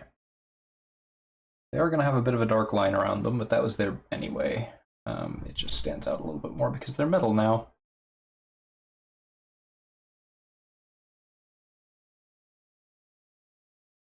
Yeah, so they're noticeable, but they don't like scream out as much anymore, which is good because they were, for a moment, they're very, very noticeable even at a distance. So let's see if the camera decides to cooperate. Hello?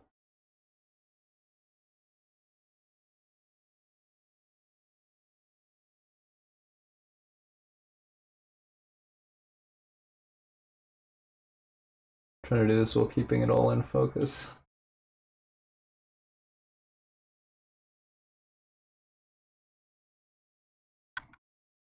Ah, crap. Come on. Come back. Come back. Focus, please. No?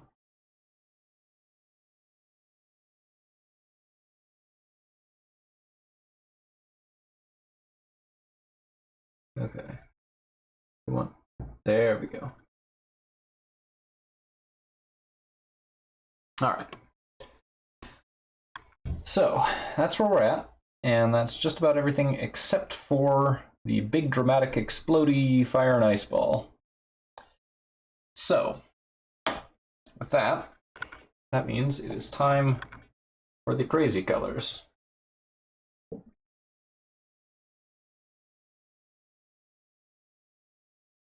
And in fact, we're going to mix these directly onto the palette, not in individual cups. Yep, crazy colors time. I'm not going to use very much of each.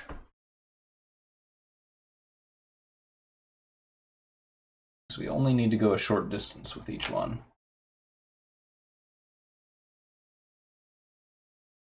But we need a good blend between them. And then once all of that is on, but before we lighten up the colors with a little bit of highlighting, we will use a red wash and a blue wash, respectively.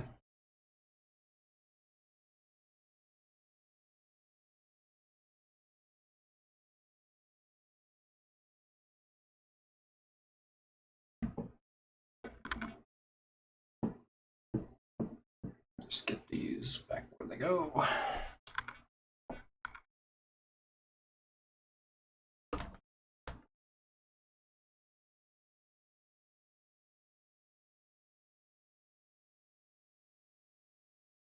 We'll just also get a little blob of white paint out so that we can mix that when it's time.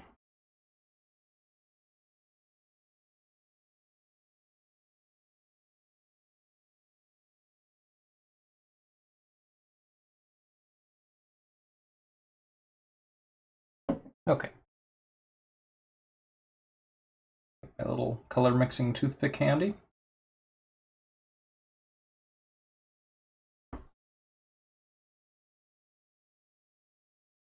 So what we're going to do is, we're not going to base coat it all in one color, we're going to base coat it from one end to the other in a blend.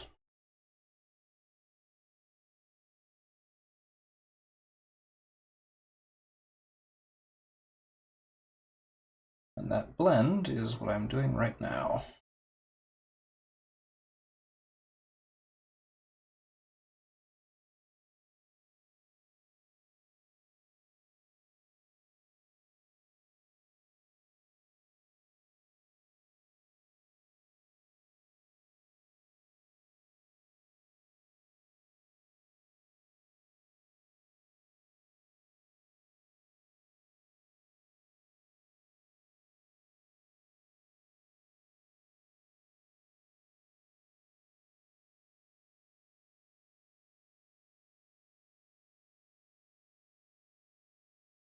Okay. A nice little bit of a mixed palette here. Now we do the left arm. And obviously grab the wrong color first. Yay! We want to start with yellow.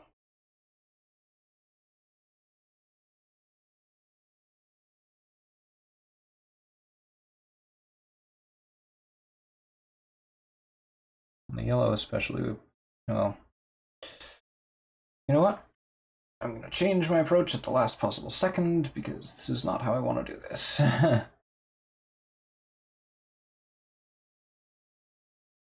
going to do white first because that will help this to pop out a lot better. Like a lot better. Especially that yellow and the lighter blue, which will otherwise have kind of a hard time sticking.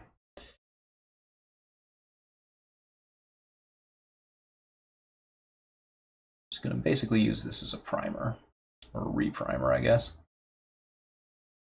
Speaking of primer, I have to give my highest recommendation to the cult film Primer, which is a time travel story that is the only one I've ever seen that is fully internally consistent, has no apparent logical inconsistencies or paradoxes, follows all of its own rules, and has really sanely designed rules in the first place, although actually following the story is incredibly complicated. They also shot and edited the entire... They shot and produced the entire film on a budget of around $1,000. Almost all of which went to the film, which is kind of crazy, and I am super impressed with the job that they did making such an amazing film on almost a literal shoestring budget. It's basically just like two guys that did this as their passion project, but like it's actually really, really good. So go see Primer if you haven't already. It's probably the most hard sci-fi story I think I've ever seen.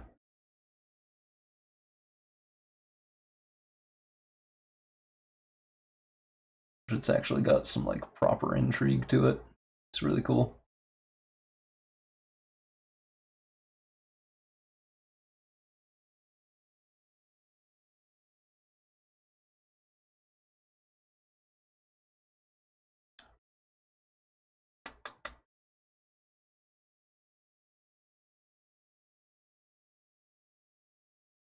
Of course, this is where we got to be real careful because we're getting right up next to the hands, which are already done pretty much exactly how I want them, although I think I've just painted over one of them. One of the fingers. Crap. Okay, let's see if I can undo that.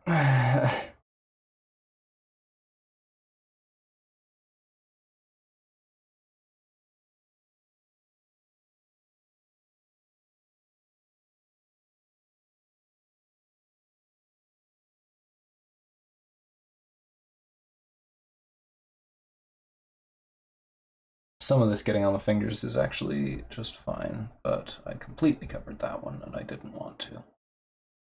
So.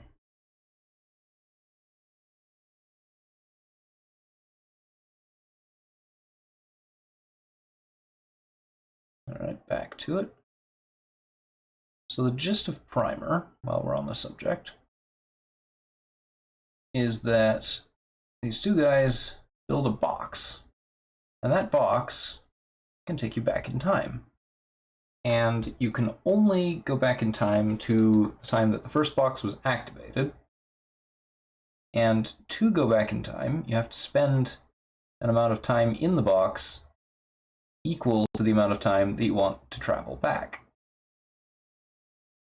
So like you have to like bring in food and stuff if you want to stay in there too long. Or travel back further than a short time. And it becomes clear fairly quickly that time travel is not, you know, incredibly good for you. So even though they start off very methodical and have their plan thought through, these two guys, it goes off the rails pretty quickly.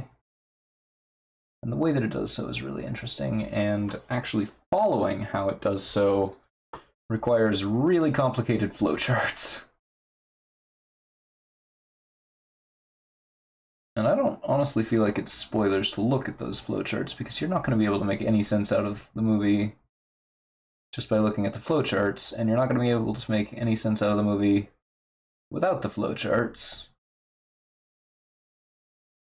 Although I will say that it's a good watch without having looked at the flowcharts first. It's just that they're really useful for kind of interpreting it after the fact. So my experience with it was I watched it and then I looked up like Primer plotline explanation, and I was fascinated for days.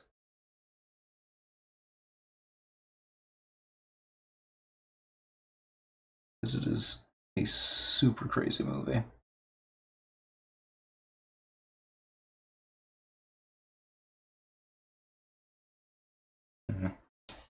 And that's white paint where I don't want it, again. In fact, it's the same where I don't want it as before. Let's try and fix that again.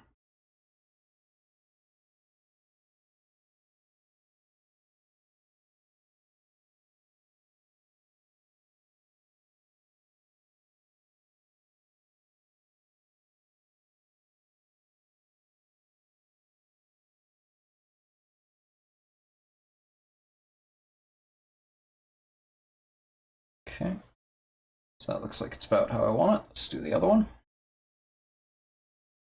All up in white.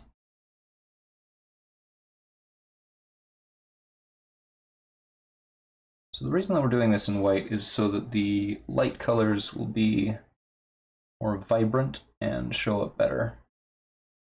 It wasn't clear since I didn't show the camera when it happened, but when I put the yellow on without thinking through this process, it was almost completely transparent. Like, you couldn't really tell that there was... You could clearly see all of the paint underneath, is what I mean. Like, it was... you could see that there was yellow paint on it, but you could also clearly see everything underneath all the shading that I did previously, which is not how we want it to look, so we covered it over.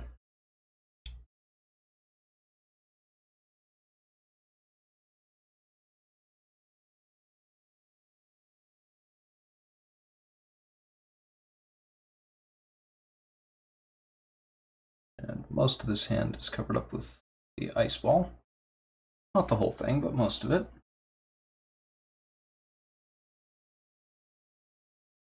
So as with the other side, we'll be cautious, but we can rest a little easier on her right hand.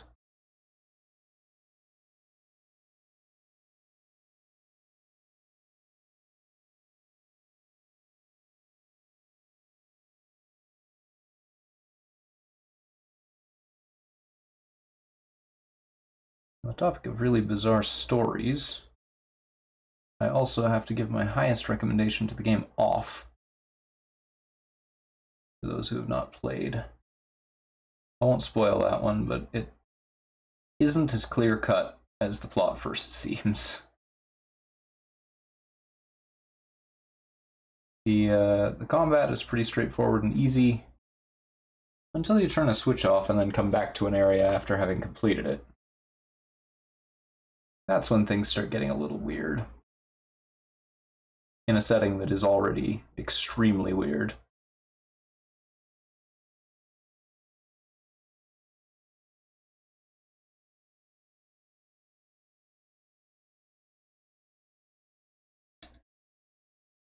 Like, it starts weird, kind of crazy and a little bit spooky and gross, but nothing too, like, outlandish at first. But then it gets outlandish. It gets there eventually.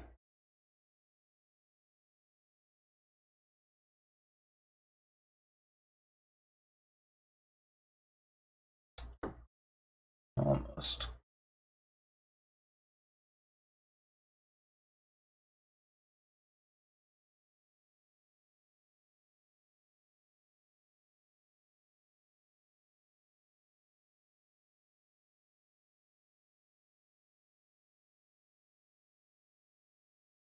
Okay.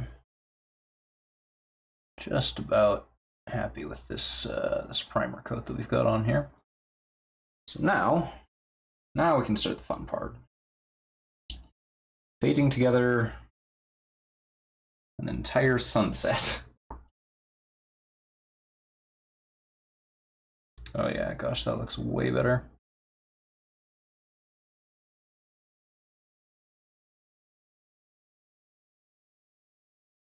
Way, way better.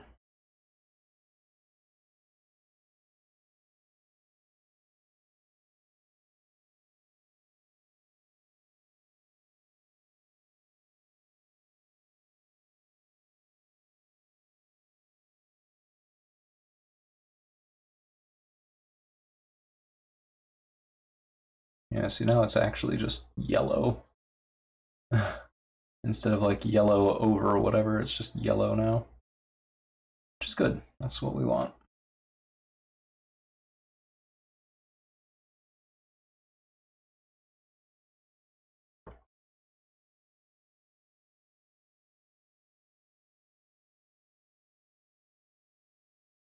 We're going to apply quite a lot of this yellow because we're going to go back over it with a mix of that and orange along the edges to blend that together. I'm going to try and keep this blend smooth all the way down if we can. Not sure if I'll be able to do that because this is not something that I have a ton of experience with.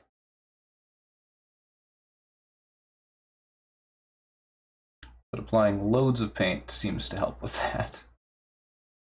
And we don't have to worry too much about getting coverage completely thorough, just since we're going to be going over it with a wash as well, and that can help cover for some of the problems that we might see here. Coverage issues, I should say. But we're still going to try and get it right the first time regardless.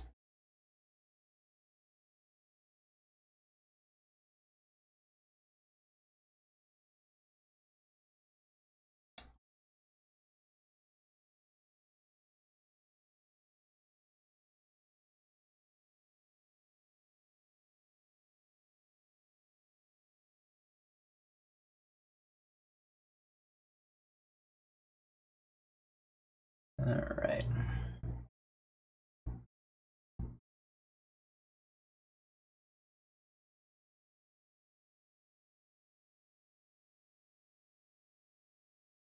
Pull in some red. Let's actually clean the brush because there's still a little bit more yellow on there than I'd like.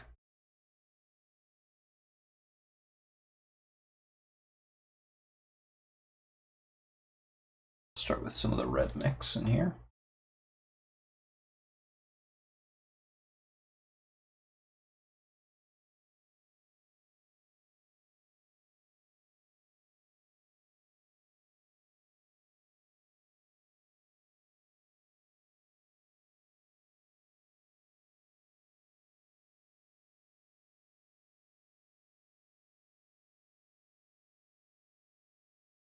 Okay.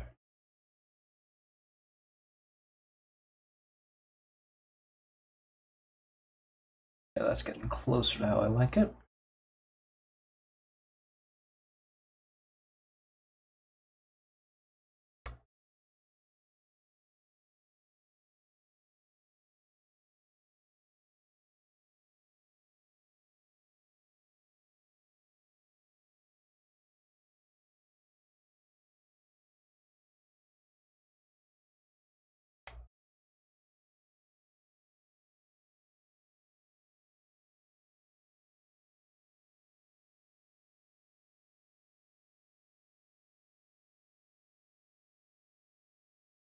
We'll also pull some of that orange just a little bit further up in both directions.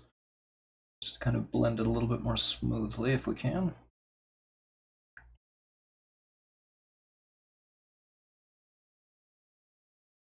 Clean off the brush again, and then we'll do our straight red on the end.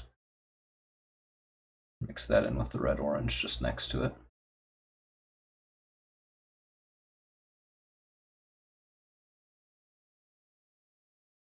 All these nice, like, complex streaks going on here. Fire is not a uniform thing. Or should it appear to be so?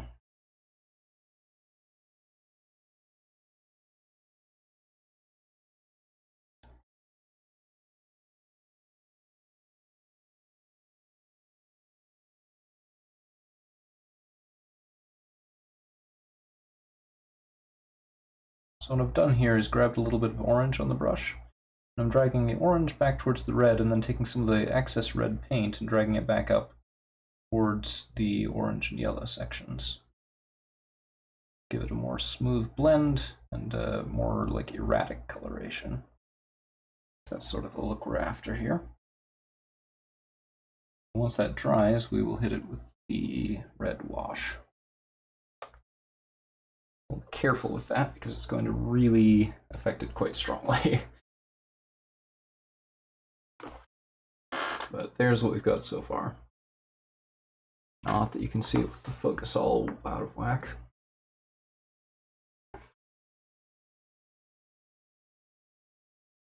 There we go.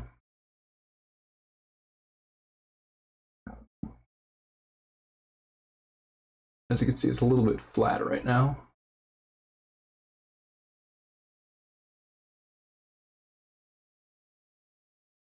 Just a little bit plasticky. It's a good plasticky color, but it's still a plasticky color. That's not quite what we want. Meanwhile, while that's drying, let's go ahead and get started on the blue. So we use magic blue, electric blue, and white, which we will mix into the electric blue to blend them more smoothly.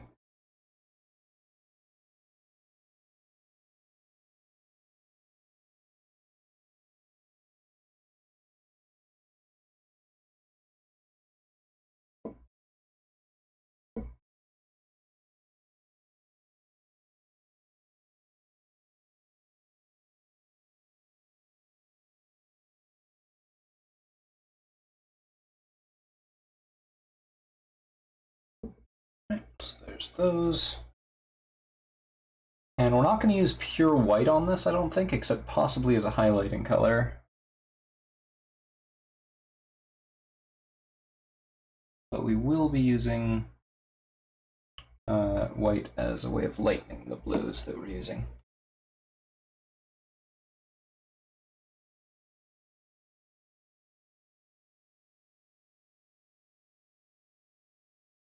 And over white, this should come out looking real good.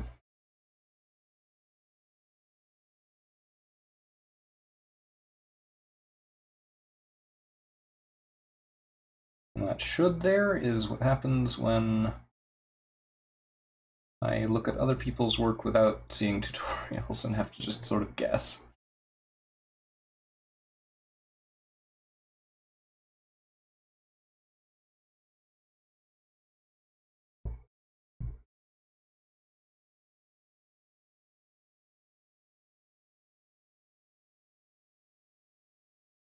Just a few moments as I mix a couple more colors here.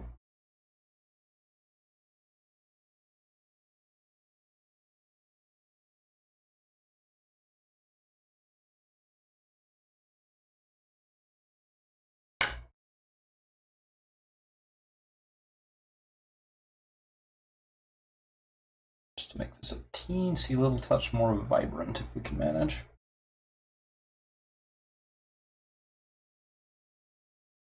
These parts are where we actually want that, right?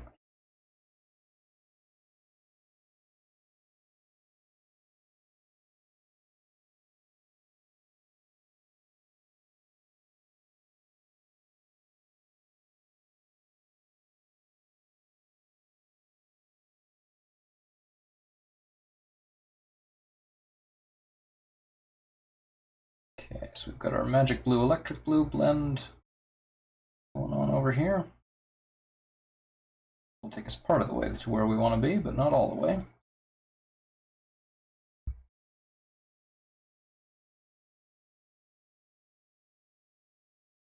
So now we'll get our light electric blue.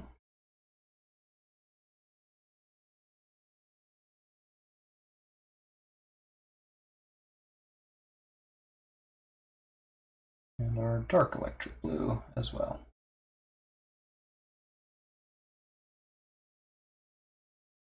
Cool. Literally-ish. Because I'm a nerd.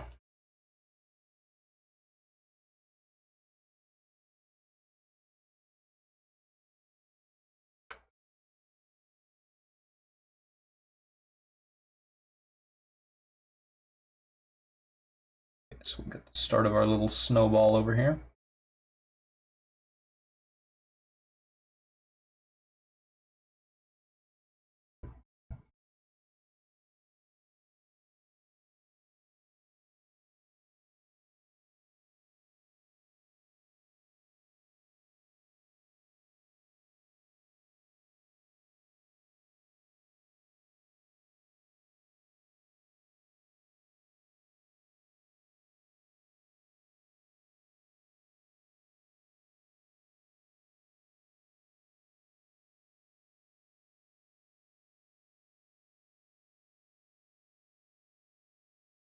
Okay.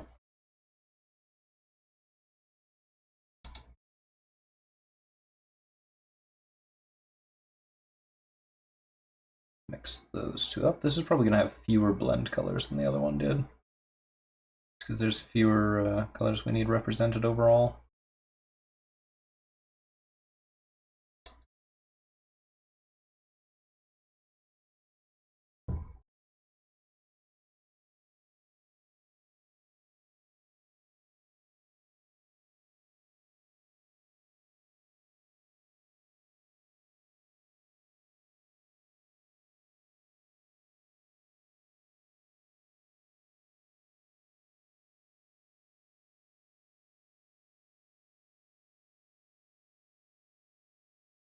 Get that all slathered up, right? And once it's all on there, we'll go back and blend it together a little bit more smoothly. Like so.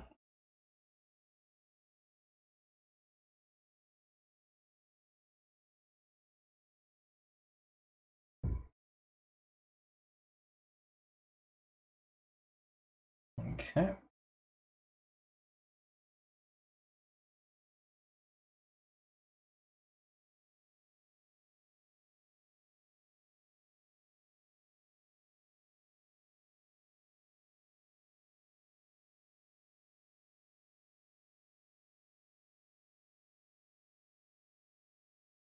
Alright, so we'll clear that lighter color off and start in with the darker end.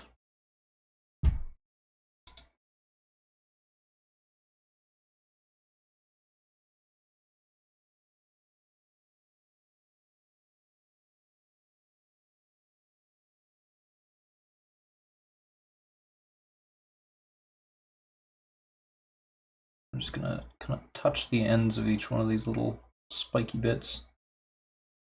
Darker color. We'll clean that off so that we don't just smear it everywhere. Then go back to blending.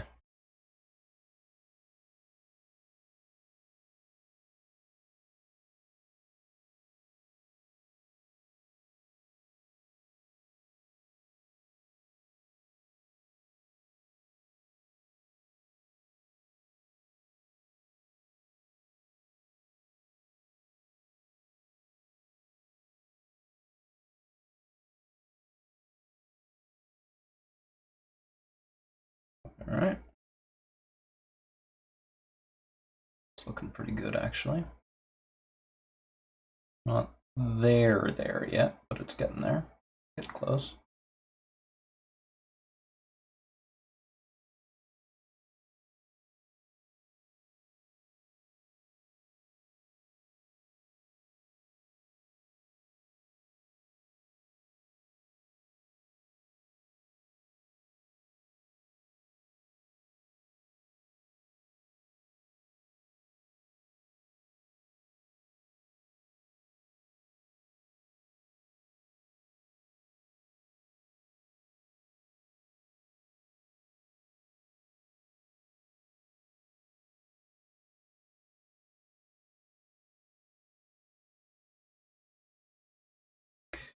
So this is a little bit fiddly.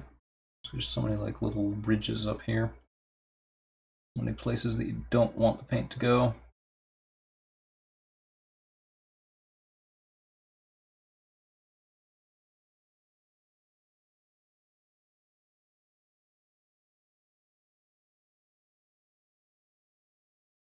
In fact, we'll need to bring some more of the lighter paint on because most of that has dried up where we want it to be.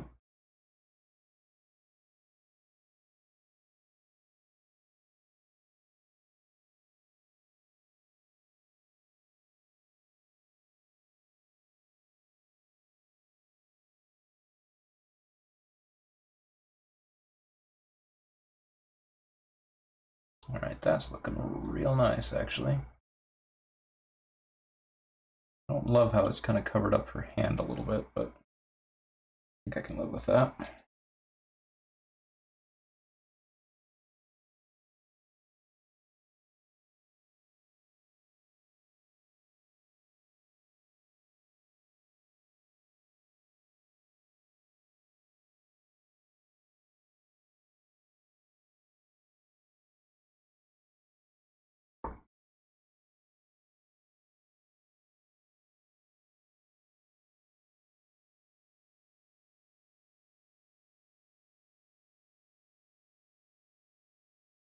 Part of the problem is that there isn't a hard line between her hand and the object.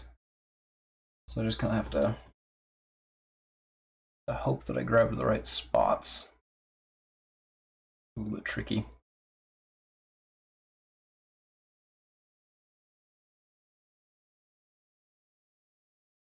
Okay.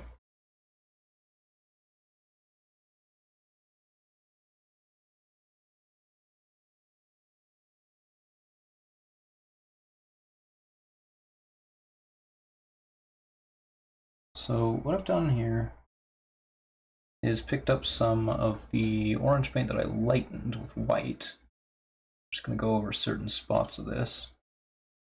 Help those little bits stand out.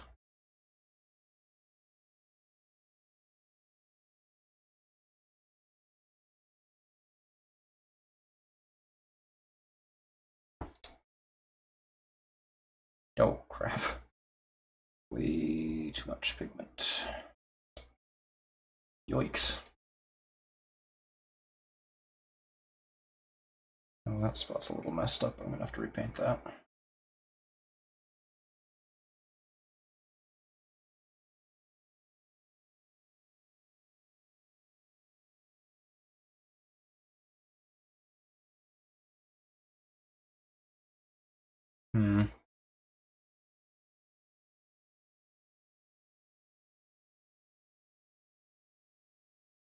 Maybe trying to overpaint some of this with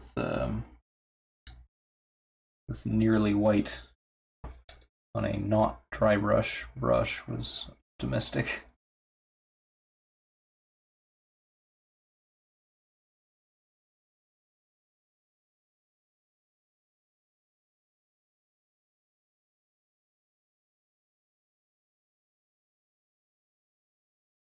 So let's try it with a proper dry brush and be more careful about which colors I grab.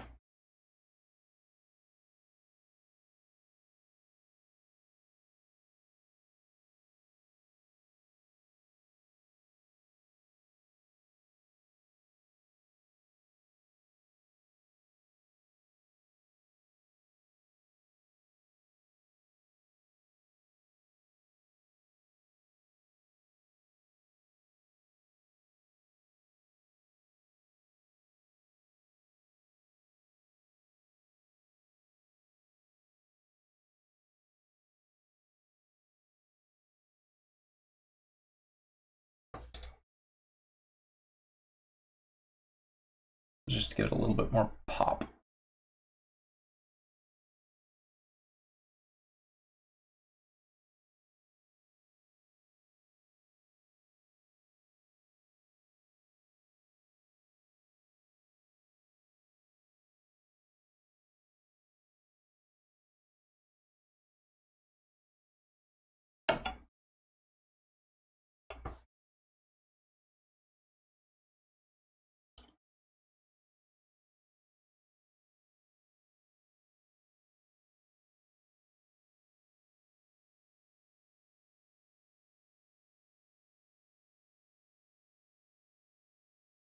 And then we are actually going to do the same thing to the areas of her body that are next to this thing.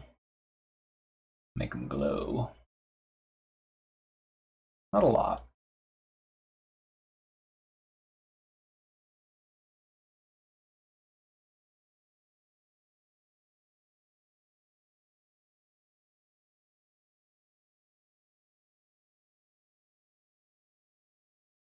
Just enough that it's noticeable.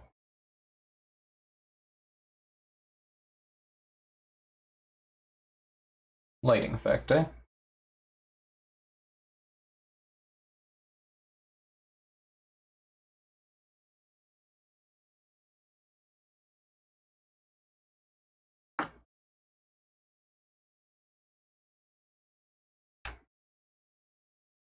I'm going to grab up a little bit more white. We're going to use that on the other side. Not much, mind. Still, oh crap. Still blurry. That's what I get for staring down the entire time.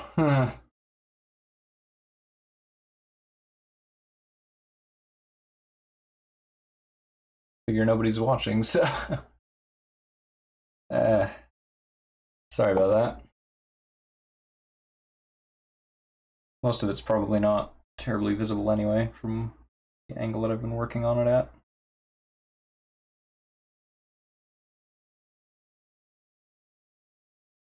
This mixed.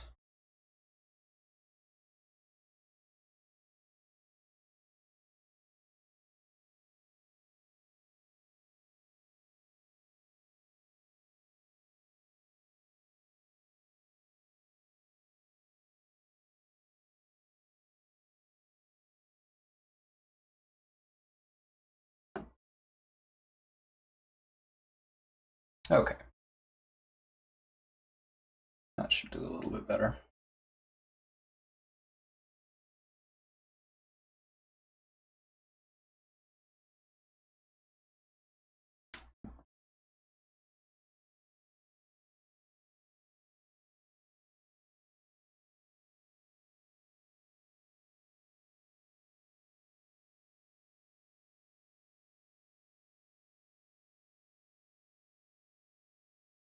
Oh dang, yeah, that looks really good. It's always a little bit of guesswork. Because I just haven't done this enough to just know offhand, like some people do. Some extremely skilled and talented people.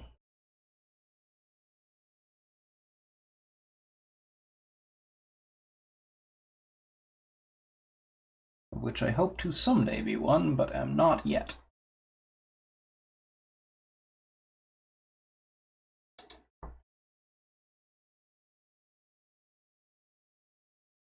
Nope, still too much pigment.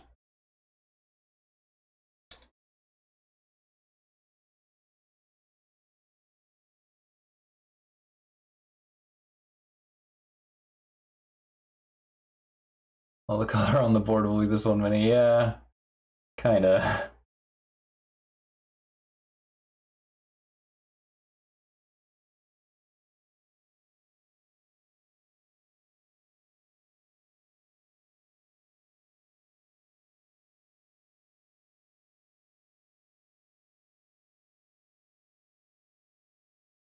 And it's a pretty dark colored game, so can't tell me it's entirely a shock that this is the case.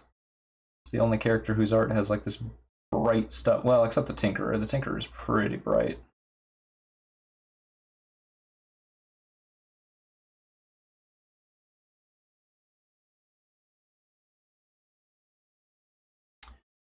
Okay, so that's that done. All we need left to do is the eyes and this weird little red mark that I noticed on her chest, which I assume is some kind of like crystal growth or something. I'm going to do that with our teensy-wincy little brush. And in fact, I grabbed up our scarlet red, because it does not need very much color or light to it, especially compared to the rest of her. Good grief.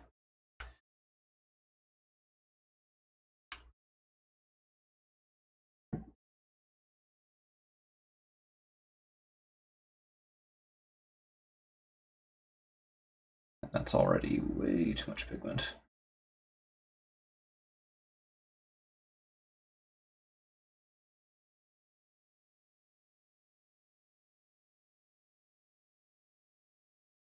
Okay.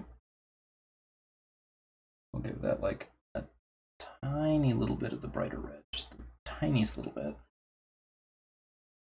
I would use dry brushing, but there's nothing for it to stand up against.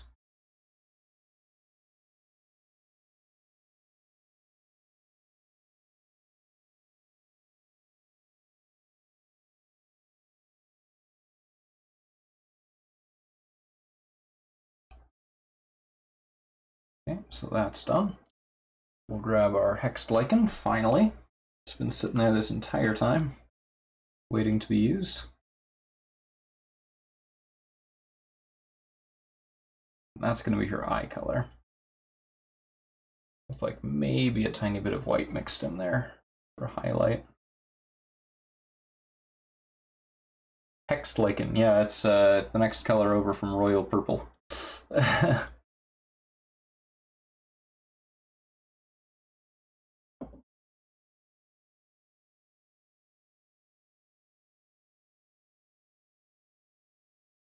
It's the same thing, just a little bit more more red and a little bit brighter, but not much.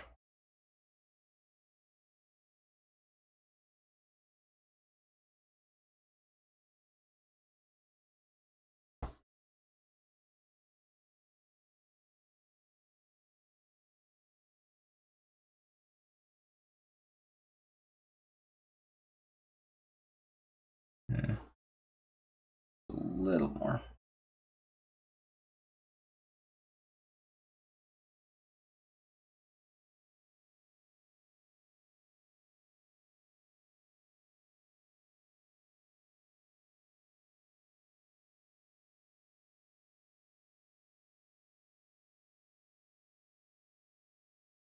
Oop, got a bit of her cheek.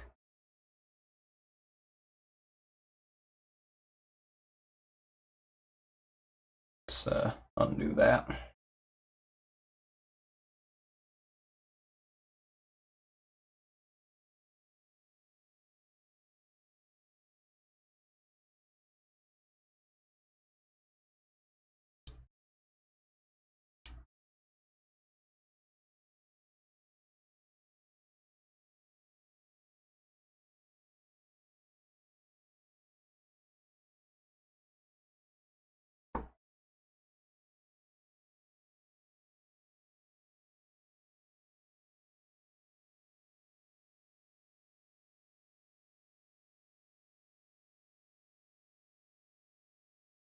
Okay. We'll add a little bit of white to that.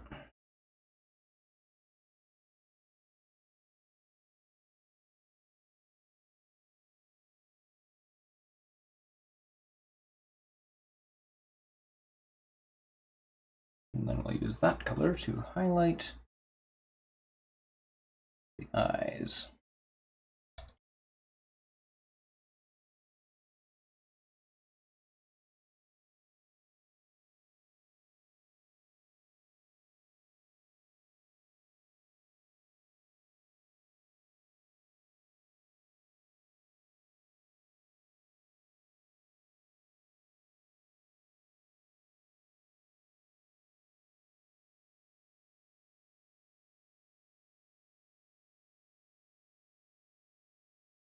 Okay. And I think I am now happy with her. I think that's how I want her to look.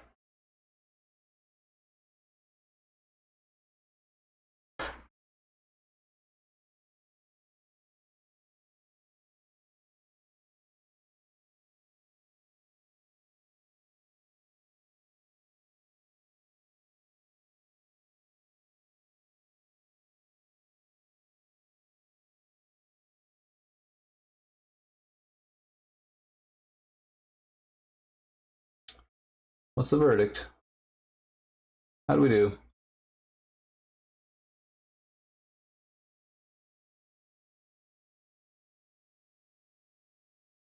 And let's get our comparison photo here.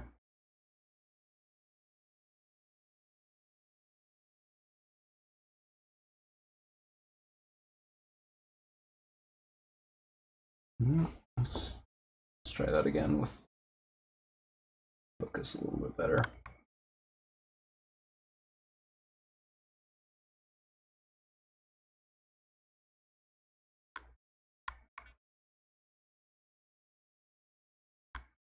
There we go.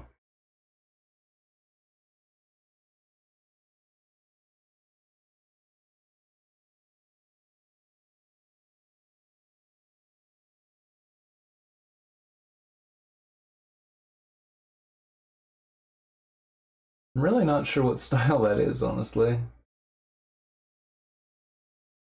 But I have heard of it, so I assume that's a good thing.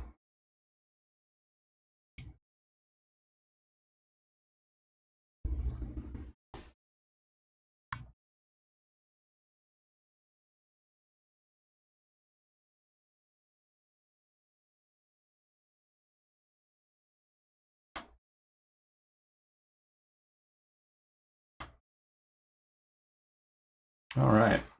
And I said I wasn't going to forget to paint the base. So here I am with my crappy cheap brush, my undiluted black paint. I'm going to paint the base. I actually remembered this time.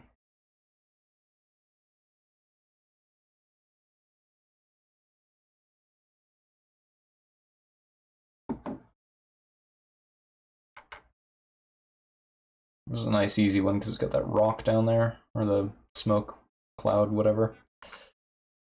I don't have to worry too much about getting paint on the mini.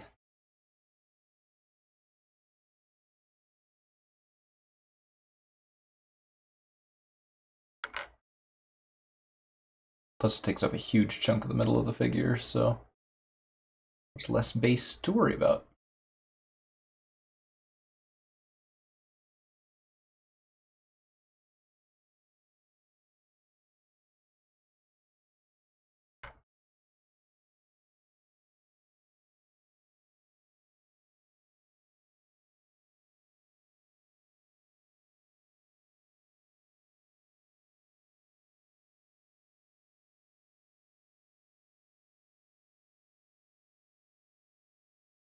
Okay.